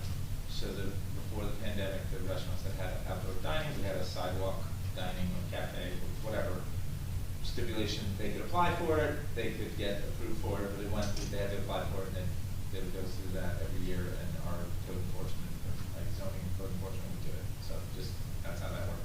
And I think what you referenced with the governor, he signed something that allows towns to, if they want to, make the outdoor dining permanent, they can. That doesn't mean that it's not automatic throughout the whole state.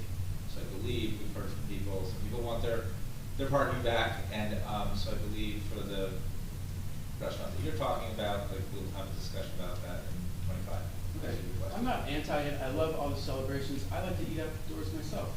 It just, if I have to abide by code, everyone else should. Sure, makes sense. Thank you guys Anything very else much. you want to add with that, Mr. Cannon, about this?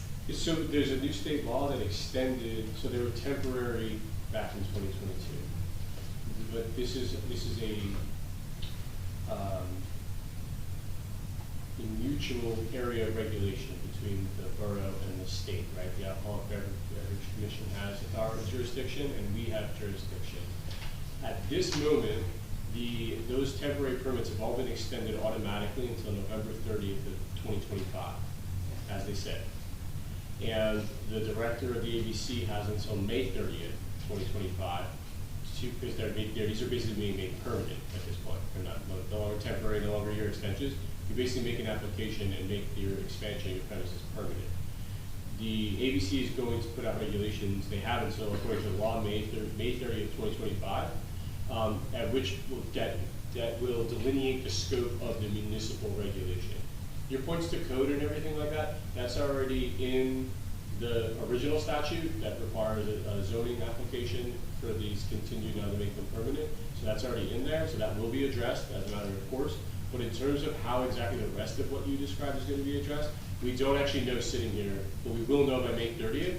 And then if a licensee makes an application to make that temporary prior permit permanent as part of their liquor license, it will then renew on July 1st, just like all the rest of them, coterminous with the rest of the liquor license. This November date will go away, and everything will go back to July. And then, regardless of what the special rulings are, the special conditions and all the usual parameters of local jurisdiction to deal with a lot of quality of life problems that you were identifying will still exist no matter what, and will be applicable and can be applied by this council or any borough or any municipality during the June-July renewal period in 2025.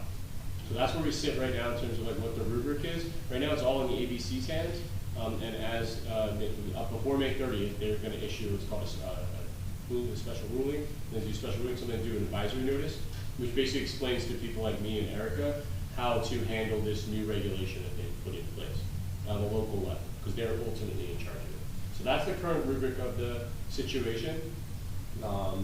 You know, in many places, what was temporary and what people thought was acceptable as a temporary accommodation, when now this is literally permanent. You know, I think that the way people look at it will be different, and we're hoping that that will be taken into account by the ABC's notice to come prior to the renewals. But if it's not, then we still have the same special conditions and all the ordinary liquor license controls over these premises that we do of any other bar or anything else in town. So that's the rubric that we're sitting in. We don't actually know how to deal with this problem at this moment until the state tells us by May. All right, well, I appreciate that, thank you. No problem at all. Thank you. Ms. Meadow?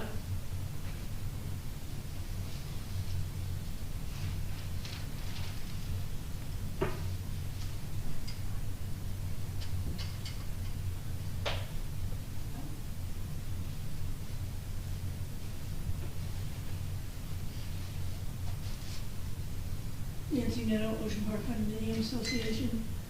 You know, I come here not planning on saying anything, and then everything comes up. So, just want to point out that in 20 days, it will be affirmed 2 years that DPW has not had a contract. I'm mortified. Yes, I'd love to see power underground. I had a power outage today at work. Apparently it was extensive through Wall Township and Neptune. It's not fun to have kids have their phones, have their computers. It's not a good thing.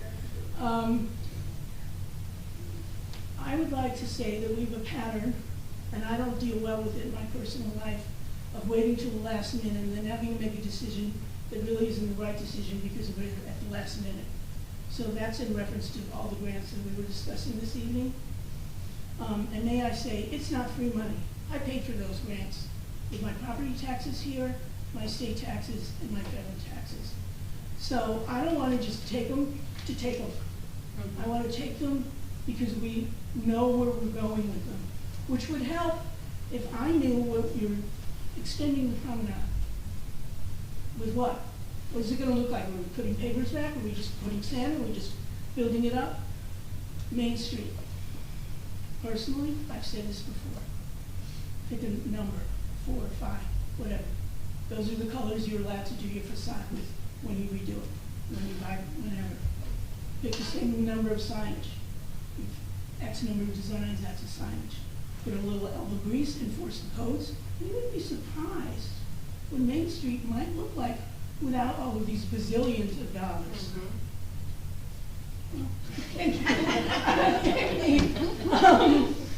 In January, I'm so proud of me. In January of 2024, in a telephone conversation with the VA, because Ms. W asked who does the website, and Erica stated that she didn't, but we didn't learn who. I was told by the current VA at that time, or the acting VA, that each department does their own part of the website. I'm not saying that that's true, I'm merely saying that's what I was told. Regarding paving Fifth Avenue, 500 block, that's the school. That can't be done in spring. You gotta find those months in the summer when summer school's not open. And there are several blocks of time where that happens. Environmentally, asthma, inhaling all of that, let alone the safety of all those vehicles there, and taking away from teacher parking. Because it's not like they have a parking lot. But, you know, why would we plan that? Just a point of clarification. The Historical Society, wonderful presentation, was on Sunday the 8th. This Saturday is the 14th. I don't know why that was given by someone else. This Thursday, which is tomorrow, is the 12th. So whatever's going on tomorrow the 18th, is it tomorrow the 12th or next week the 18th? I don't know. And then Kristen, who you were involved prior to this position. Your contribution with accuracy, questions, and humor could not be surpassed. You don't like humor, remember me? I know. And I expect this all to continue, because you're not going to wilt away. So with that, thank you.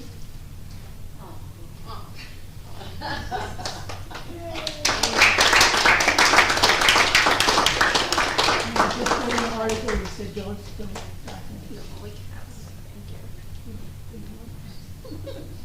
And that's pretty much my 5 minutes. Although I will sit down and think what I didn't say. Thank you very much. Any other questions or comments? Lauren?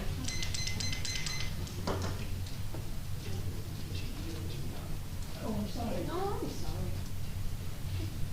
Lauren Egbert, 404.5 Brindley Avenue. Just touching upon a few things that have been said today. I would also like to thank the movement that led to the Main Street decisions being put off until we know about underground utilities. And I would also like to point out, with that regard, and I'm sure you're all aware, that weather is becoming more extreme, that it's not just an aesthetic question, you know, that the more we can go to underground, the less likely we are to be without heat for extended periods of time.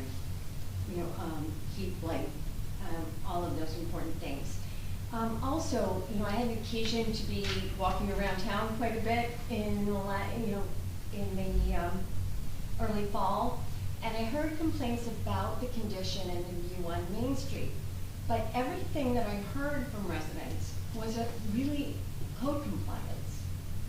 It was really things that were cleanup. So, you know, just that, and I too share the idea that just because we have a grant doesn't mean we want to match it and spend it. You know, I mean, in the terms of, I'm not educated enough on the whole Main Street plan to know whether it's worth it or it isn't, but that is a perspective that I have, that we should be choosing very carefully what the borough needs and how we use money moving forward. I too am concerned about the issue of the 319 and particularly the grading plan. We brought that up at the zoning board meeting, and this lovely man from CME, I'm sorry I don't know your name, satisfied me very much when he said, well, that's all going to be taken care of with the demolition. You know, the town will certainly see that we all know it has retaining walls and it's high. That'll all be down to street level. And I thought that was great. And then I went home and I thought, wait a second. Any other applicant would have to make that representation formally in order to get the permission to do the subdivision. And now where do we have recourse? And the idea was that it would be in the demolition. And now it's not this engineering firm, but T&M, who put together the bid specifications, and we have it's not been clarified to me yet that includes grading that whole lot, let alone what that grading is going to look like and how it's going to take place. And I frankly am concerned about all the bids. I didn't, over the course of the last 3 and more years, I have not gotten a huge sense of confidence about what happened, and, you know, or seen a whole lot of transparency when it comes to things like bids, plans, purchases. And I'm wondering, does the council have any, you see the specifications, but do you have any say in what they are in the final analysis? And do you get to see the bids and know on what basis the bid was chosen? Well, we would participate in the choosing of the bidder, the successful bidder. But that has been a constant challenge for the council. We have not been privy to the development of the specifications. They haven't been shared with us before they go out. Residents tonight have raised questions about that application. Council President DeNoble was really clear in saying we wanted a demolition of all the buildings, that we wanted grading. And yet the application, and again, Mr. Matlack wasn't aware, and we had, T&M was pulled in, we were not aware of that, an attorney we don't know was pulled in. And it was all, again, it was all the process managed by the administration. And we found out more or less, you know, when the land use board meeting occurred, when all the residents found out, when I think Mr. Matlack found out, you know, exactly what was being requested. So I hate to sound like we're making mistakes or making excuses, but we just have not been as informed as we would like.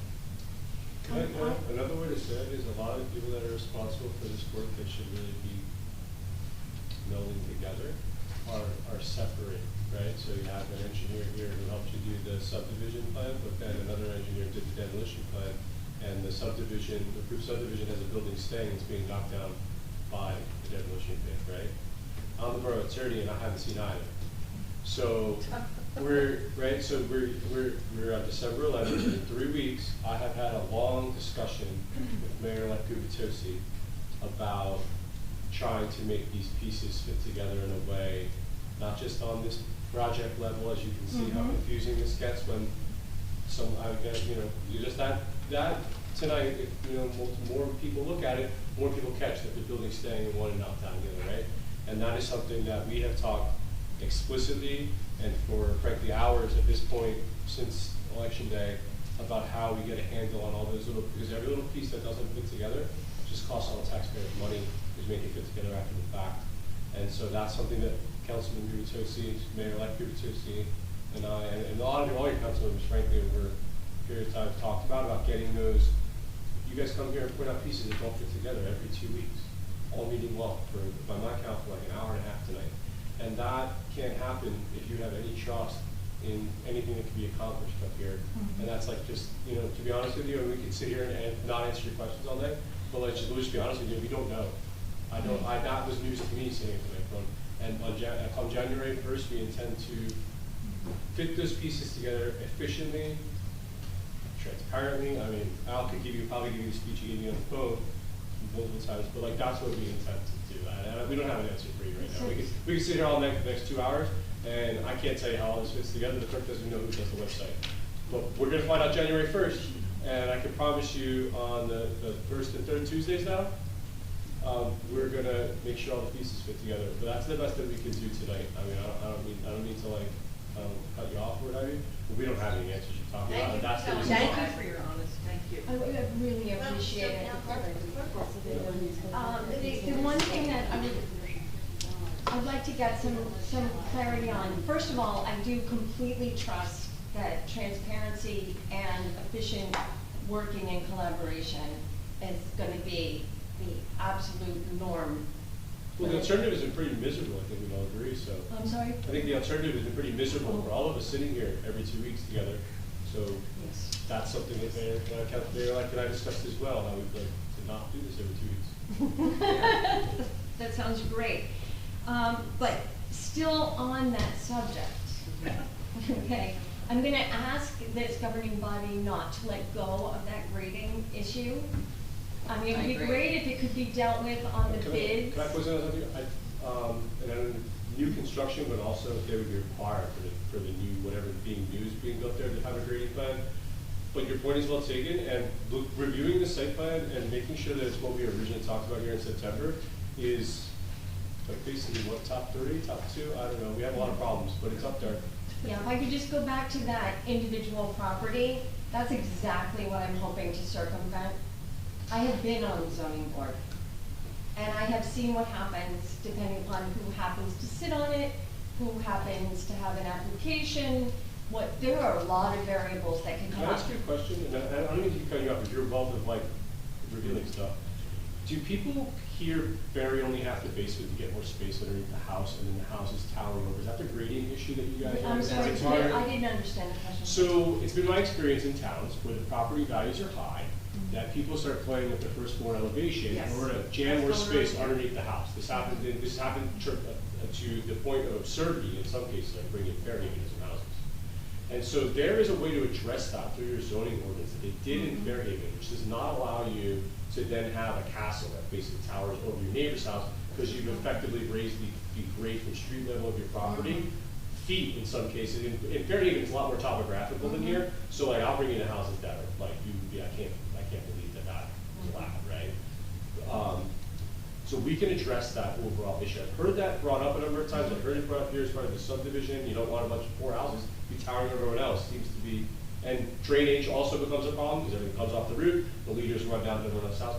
Long story short, I'm really familiar with this issue, and I would, I can bring you the ordinance that they passed in Fairhaven. We can look at it that prevents people from jamming basically a third floor as a basement that's this far out of the ground.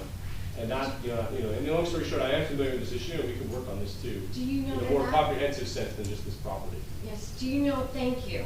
That was a concern that hadn't even occurred to me.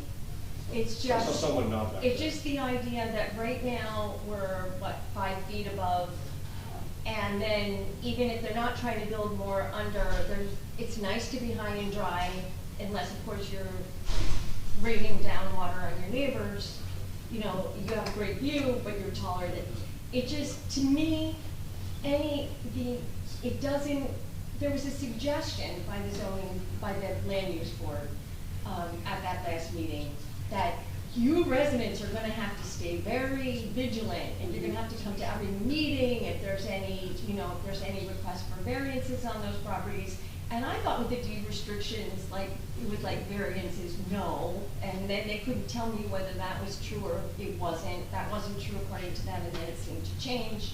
It wasn't a super confidence building meeting, but I would just like the town to take care of the grading issue on that entire plot. And then, going forward, what other ordinances make. The other thing that piqued me was the idea of lining those sewers. I know it's already an issue with the north side of town. Why are we getting lining when other people got new sewers? And I would really like you to stay on top of that too before anything actually happens with those sewers and opening it up and doing that and closing it up again. And the fact that that came as a surprise, I feel like I need to apologize to all of you. I have some feel for the dynamic that has existed and the game of cleanup that may need to happen. I'm sure I had something else. That's pretty much. I think you had your 5 minutes. Sorry. I'm sorry, I have one more quick thing, real quick. Could you please consider allowing us to have dogs on the boardwalk on leash in the winter hours, mirroring Ocean Grove? Just put that on the back. No, on a leash, yeah. On a leash. Okay.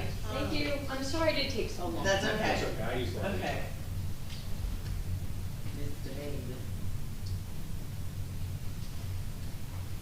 Hi, Bridget Devane, 313 Lorraine Avenue. Sorry, Mr. Cannon, but I'm going to have to say this officially because at the Land Use Board, they told us to be vigilant and to come to every meeting.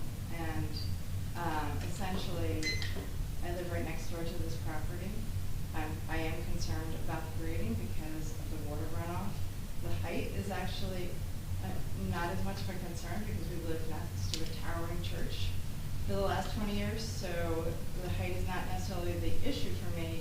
It is the fact that we've never had water on our property, and I really don't want that. But I think what I would ask of this governing body is that there be one meeting where you bring every professional into the room and hold a public meeting so that we can ask questions that get answered. From the issues that Paul raised, Mr. Nishampkin, who was not emotional at all, because his responsibility as the president of the Historical Society is to preserve the history of this town. So by asking these questions, that is his job, just as our job as residents is to make sure that our property is protected. But I also am concerned because that building, we've never demolished a building like this. No one in this room, there have been other buildings in the history of this town where they've been demolished. I don't think anybody's been responsible for such a large building that's been there for so many years. When that comes down, there will be an impact on us as neighbors. And I can give you an example. When they fixed the retaining wall around the church, the rodents that lived in that retaining wall had to go somewhere. And guess where they went? Into our homes. We had to deal with that issue. Imagine what it will be like. This has been an animal sanctuary. It is beautiful to watch the birds and the raccoons and the squirrels play all day. It is wonderful. But they're going to have to find a new home. How will you handle that? Will the street be closed off? Will the sidewalks be closed? Because then the kids walking to school will have to find a new route to school. So just like when you pave Fifth Avenue and you're going to have to work with the school, you're going to have to work with us as neighbors to inform us, so we're aware of the hazards that we are going to be exposed to, because we are going to be exposed to hazards. And so for the safety of the residents, please do your job of informing us so that we are aware, because if we're aware, we don't need to be emotional. But if you put me at risk, I will be emotional. And that is not fair to us as residents. We're asking for information, but don't make us go to 10 different meetings. I don't have the time to go to 10 different meetings. If you can do this in one meeting where you put everybody who has the information in the room so our questions can get answered, that would be a much more responsible approach. So that's all I ask. Thank you. All set. Okay. Mr. Tynes, yes. I know we have a couple people. I see. Yeah, 3 people on Yeah, Zoom. thank you. Hi, Julie Nutitis, 605 Newark Avenue. I'm really concerned hearing about liners in the sewers. I live on the North Avenue, and I know that this has been brought up before about liners, and everybody said no way. Where all of a sudden did this get approved? We were under the impression that grounds for paving, I was not aware, until Ms. Greenblatt asked the question and Mr. Malik answered it. Because I'm very Yeah, the council concerned. was aware. I'm so concerned about this is because, first of all, our infrastructure with our sewers are just a mess to begin with, and we have so many issues there. But just to think that, oh, okay, well, we'll just do because we wasted money. I mean, obviously, we have a lot of financial issues that, with the departure of Mayor Fox. Now that we're all going to be suffering, I'm a taxpayer over 10 years here. Now I'm going to get a liner in my sewers? We'll be revisiting. Oh, okay, so nothing will be approved and nothing will go This is ahead. blocks, like, again, future sewer projects, I think are gonna get a different view. To answer your question, I think this was a decision of the administration that we weren't necessarily aware of. And don't you have to approve that? That just can't unilaterally pass. I think we just did tonight. Yeah, so We have to like- revisit it.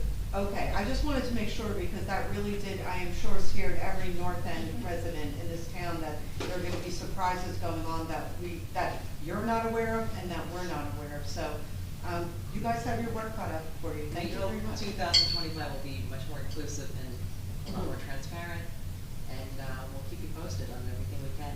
Well, and I thank you for what you said, Mr. Hannon, about come January 1, we're gonna put the pieces Just together. trying to give you because- some perspective, we can sit here for a couple hours and talk about stuff that we don't know, but we just trying to be honest with you. And I know we all sound like a broken record, we just can't, this town can't go on like this, it just can't.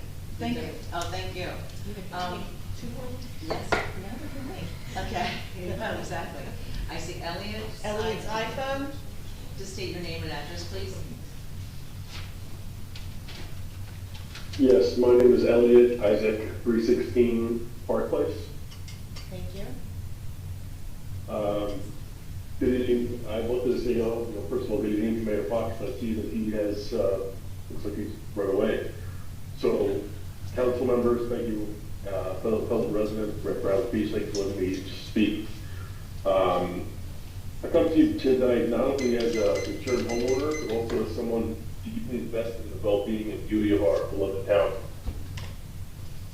Bradley Beach has been a sanctuary for my family, offering the quiet warmth and charm that has drawn generations to its shores. It's with that love and commitment in mind that I share the challenges we are facing regarding bamboo removal and seek your understanding and support. The issue at hand, in August of this year, we received notification that the bamboo planted on our property, legally planted by the previous homeowner in 2017, excuse me, was now in violation of the town's bamboo ordinance enacted in 2020. Acting swiftly to comply, we arranged for the immediate removal of the bamboo, incurring substantial fee and substantial costs in the process. Despite our efforts, we were informed by Mr. Martin Kiley, the town inspector, that additional, more invasive work was required, including digging a trench 3 feet deep along the entire length of the plant bed. While we complied at every turn, the process has become increasingly burdensome and costly, exposing gaps in the ordinance and enforcement procedures that are not only impractical, but also inequitable. Moreover, our contractor, Professional Bamboo Landscapers, PBL, has suspended work in Bradley Beach, New Jersey due to the town's policies and inspection requirements, further delaying our ability to restore our property. Our key concerns: number one, the ordinance language and enforcement. The bamboo ordinance lacks provisions for grandfathering or leniency for bamboo planted illegally before the ordinance took effect. No explicit requirement in the ordinance for the 3-foot trench now being demanded, creating ambiguity and adding unnecessary costs. Number two, health and safety risks. Harmful herbicides like Roundup are not a viable solution for our family, given our personal circumstances, including family members battling serious illnesses and young children present at the property. Non-toxic removal methods are essential. Number three, equity and shared responsibility. Bamboo roots do not respect property lines. Despite this, only our property received a violation notice, even though adjacent properties also containing bamboo remain unaddressed. We propose that the cost of the removal be shared among affected property owners to ensure fairness and efficacy. Number four, impact on contractors and compliance. PBL's decision to suspend work in Bradley Beach highlights the impracticality of current policies. When contractors cannot effectively, homeowners are set up for failure, despite their best intentions. Our proposed solutions: number one, amend the ordinance. Include provisions for granting bamboo planted legally before 2020. Clarify and streamline requirements to avoid unnecessary financial and physical burdens on homeowners. Number two, simplify the inspection process. Limit inspections to a single visual check post-removal and follow-up inspection 1 year later to confirm compliance. Eliminate the unwarranted 3-foot trench requirement unless explicitly justified by bamboo experts. Number three, provide financial support. Introduce a town subsidy for bamboo removal to assist homeowners facing exorbitant costs. Share removal costs among all affected property owners with the town coordinating efforts to ensure collective compliance. Number four, designate approved contractors. Establish PBL or similar professionals as primary vendors for bamboo removal in Bradley Beach, allowing for standardized practices and cost-sharing arrangements. Fast forward. Our goal is simple: to comply with the ordinance, restore our property, and move forward without further undue hardship. To date, we have spent thousands on removal, with projected costs in the future far exceeding our budget. This is due to delays and additional requirements. We ask the council to act swiftly. Permit PBO to resume work without the risk of fines or unnecessary delays. Notify all affected property owners to ensure collective financial responsibility and prevent regrowth. Introduce a town subsidy for bamboo removal to assist homeowners facing exorbitant costs. Provide a resolution that allows us to replant and restore our backyard without fear of future legal or financial repercussions. Time is of the essence. As winter approaches, frozen ground will further delay work, extending the eyesore in our backyard and preventing replanting efforts until spring. This prolonged disruption is neither fair to us as homeowners nor beneficial to the county. In closing, Bradley Beach is a community that thrives on collaboration and mutual respect. By addressing these challenges thoughtfully and equitably, we can uphold the values that make this town so special. I urge you to consider the proposed solutions and take decisive action to resolve this matter to benefit all parties involved. Thank you for your time and understanding. I'm hopeful that together we can find a resolution that restores our property and, more importantly, our faith in advancing the Bradley Beach bureaucracy meant to serve and protect our community. I appreciate your time. Thank you, Elliot. Paul Mushanky. Okay, I just want to address this real Yeah, quickly. okay. Do we need to revisit our ordinance for this? Yes. Well, I think I don't know what have our a position is. meeting with Mr. Isaac. Yeah, I think that's pretty good. Yeah, and I've had numerous conversations and email exchanges with Mr. Isaac. And Mr. Isaac, just to recap, what you and I have covered, the administration directs employees, they direct code enforcement, they direct, all the immediate challenges that you're facing with your property being torn up. Unfortunately, there's nothing this council can do until next year when we can change the ordinance. And a lot of what you read tonight, I 100% agree with. I was the author of the existing ordinance that needs a lot of changing. So I take some responsibility for that. I largely plagiarized from other towns. So I think we're all learning about invasive species. But As are we. That's something that I ever intended to learn so much about. Having to work with the council, to be able to either amend the ordinance, definitely help other people to move past this. This is not something that should be such a stumbling block. But in terms of the immediacy of your property being torn up and you're dealing with code enforcement in particular, that really is something that the mayor and the business administrator should be able to address with you over the next 3 weeks.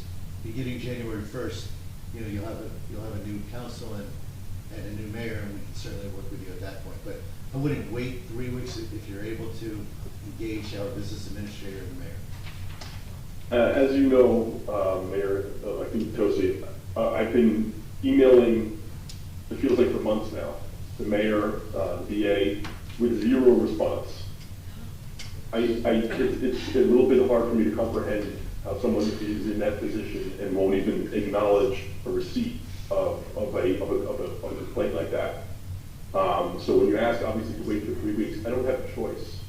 I'm in a position right now where we were willing to do everything to comply, spending thousands and thousands of dollars on something that's not going to beautify our property. The property was beautiful the way it was. It's a simple, beautiful property. It looks awful now. And we can't do anything to make it, to fix it. It's disheartening. Mr. Cannon, am I giving wrong advice here? No, I think we're trying to figure out the issue. At this point, I'll be honest with you, I don't really know anything about it, what the neighborhood situation is, or what have you, so I'm hesitant. I'm not trying to preclude the gentleman. I just don't really have a great answer for him. No, but if there was anyone to work with him, it would have to be our administration, correct? In the short term, yeah. I mean, overall, yeah. This council really can't do anything over the next 3 weeks that I'm aware of. Well, perhaps, we could try to reach out and see if we can get some movement. It sounds like the gentleman just wants some certainty on how to put his backyard together. Yes. And he's not going to put it back together and have to rip it up again. Am I taking that? Yes. Good. I don't know if you can hear me or not. Okay. I had a little trouble hearing you, I Yeah. apologize. No, it sounded like you were really looking for certainty to put your backyard together, that if you put it back together X way. No, I can't put it back together because I've been told by the inspector that it has to be dug up by three feet along the entire perimeter of my backyard. In order to do that, there's one company in the tri-state area that specializes in that. We were ready to contract, had our pens out to be able to sign the contract. They were already involved in another job in Bradley Beach. The inspector delayed them and fined them, and they said we are no, and then I got a letter from the owner of the company saying, because of this, we are no longer working in Bradley Beach. That's why I can't repair the things that have been destroyed, because the root system, I've been told, has to be taken up by 3 feet. They're the only people that can do it. They come in with their machines. So to me, Nobody else is. this seems like a function of the way it's being enforced. And as Mr. Gubitosi said, we don't have control over that right now. We've got 20 days and we will have control over that. 19, whatever. You know, it's definitely sympathetic, Mr. Isaac, and I definitely want to talk to you, and I would go rogue and do that before the administration changes. But to me, it sounds like it has something to do with the way it's being enforced. It's not something we have control over at this second, so. We But do it have sounds to, optimistic. I know, we have to move on, but we do need to make ordinance changes. I'm just encouraging you to continue, if it's a daily, just continue to request the mayor's intervention to. I'm happy to do that. Even if I get no response, I'm happy to do that. I will, obviously, to see all of you as I have been, and I appreciate your time and Thank you, respect Elliot. with this issue. Okay, thank you very Please do, much, thank you. Okay, Roland Mr. Shankin? Yes, Mr. Nisho, yeah. Oh, you're on mute. You gotta. Okay, there okay, it is. Eric. There it is. Roland Shankin, 411.5 Lorraine Avenue. Thank God we have a change in administration happening now, and it's too damn bad that it didn't happen years ago. In the meantime, in the remaining weeks, I hope that no more harm will be done. I'm specifically concerned, of course, about the 319 Lorraine Avenue and the way it's being handled. Now, I wanted to clarify one thing. The mayor surprised me again when he was discussing his history of how the disposition of the artifacts was being handled. He mentioned that Rose O'Connor, mayor, had been the one who had been working on this, which is very strange. When I had a discussion with him on September 27th, which I took extensive notes on, which I'd be happy to show everybody, he assured me that she was, quote, no longer involved in any way in the process. And I had specifically asked him if I could talk to her to clarify exactly what was going on. And he said, no, she's not involved anymore. She won't be involved. Well, it turns out that she was. And I don't know how you work with an administration which can't be transparent or consistently honest in their discourse with you. So please, let's make sure that nothing else bad happens in the remaining weeks. Thank you. Thank you. Okay.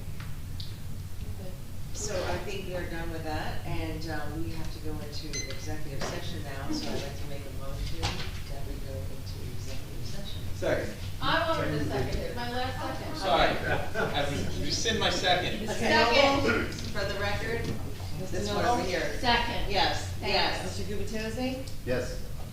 Ms. Mahoney? Yes. Mr. Weber? Yes. Mayor Fox, absent. And if people are leaving, I just want to say thank you for being Yes. here. Thank you. We love serving you, it's our highest honor, and please stay tuned for 2025, it's going to be a really great year. Can we do this quickly? Like, get back here. Yeah. No bathroom break. Don't go anywhere, hang on one second. Right, let's go. Sean is going to join us.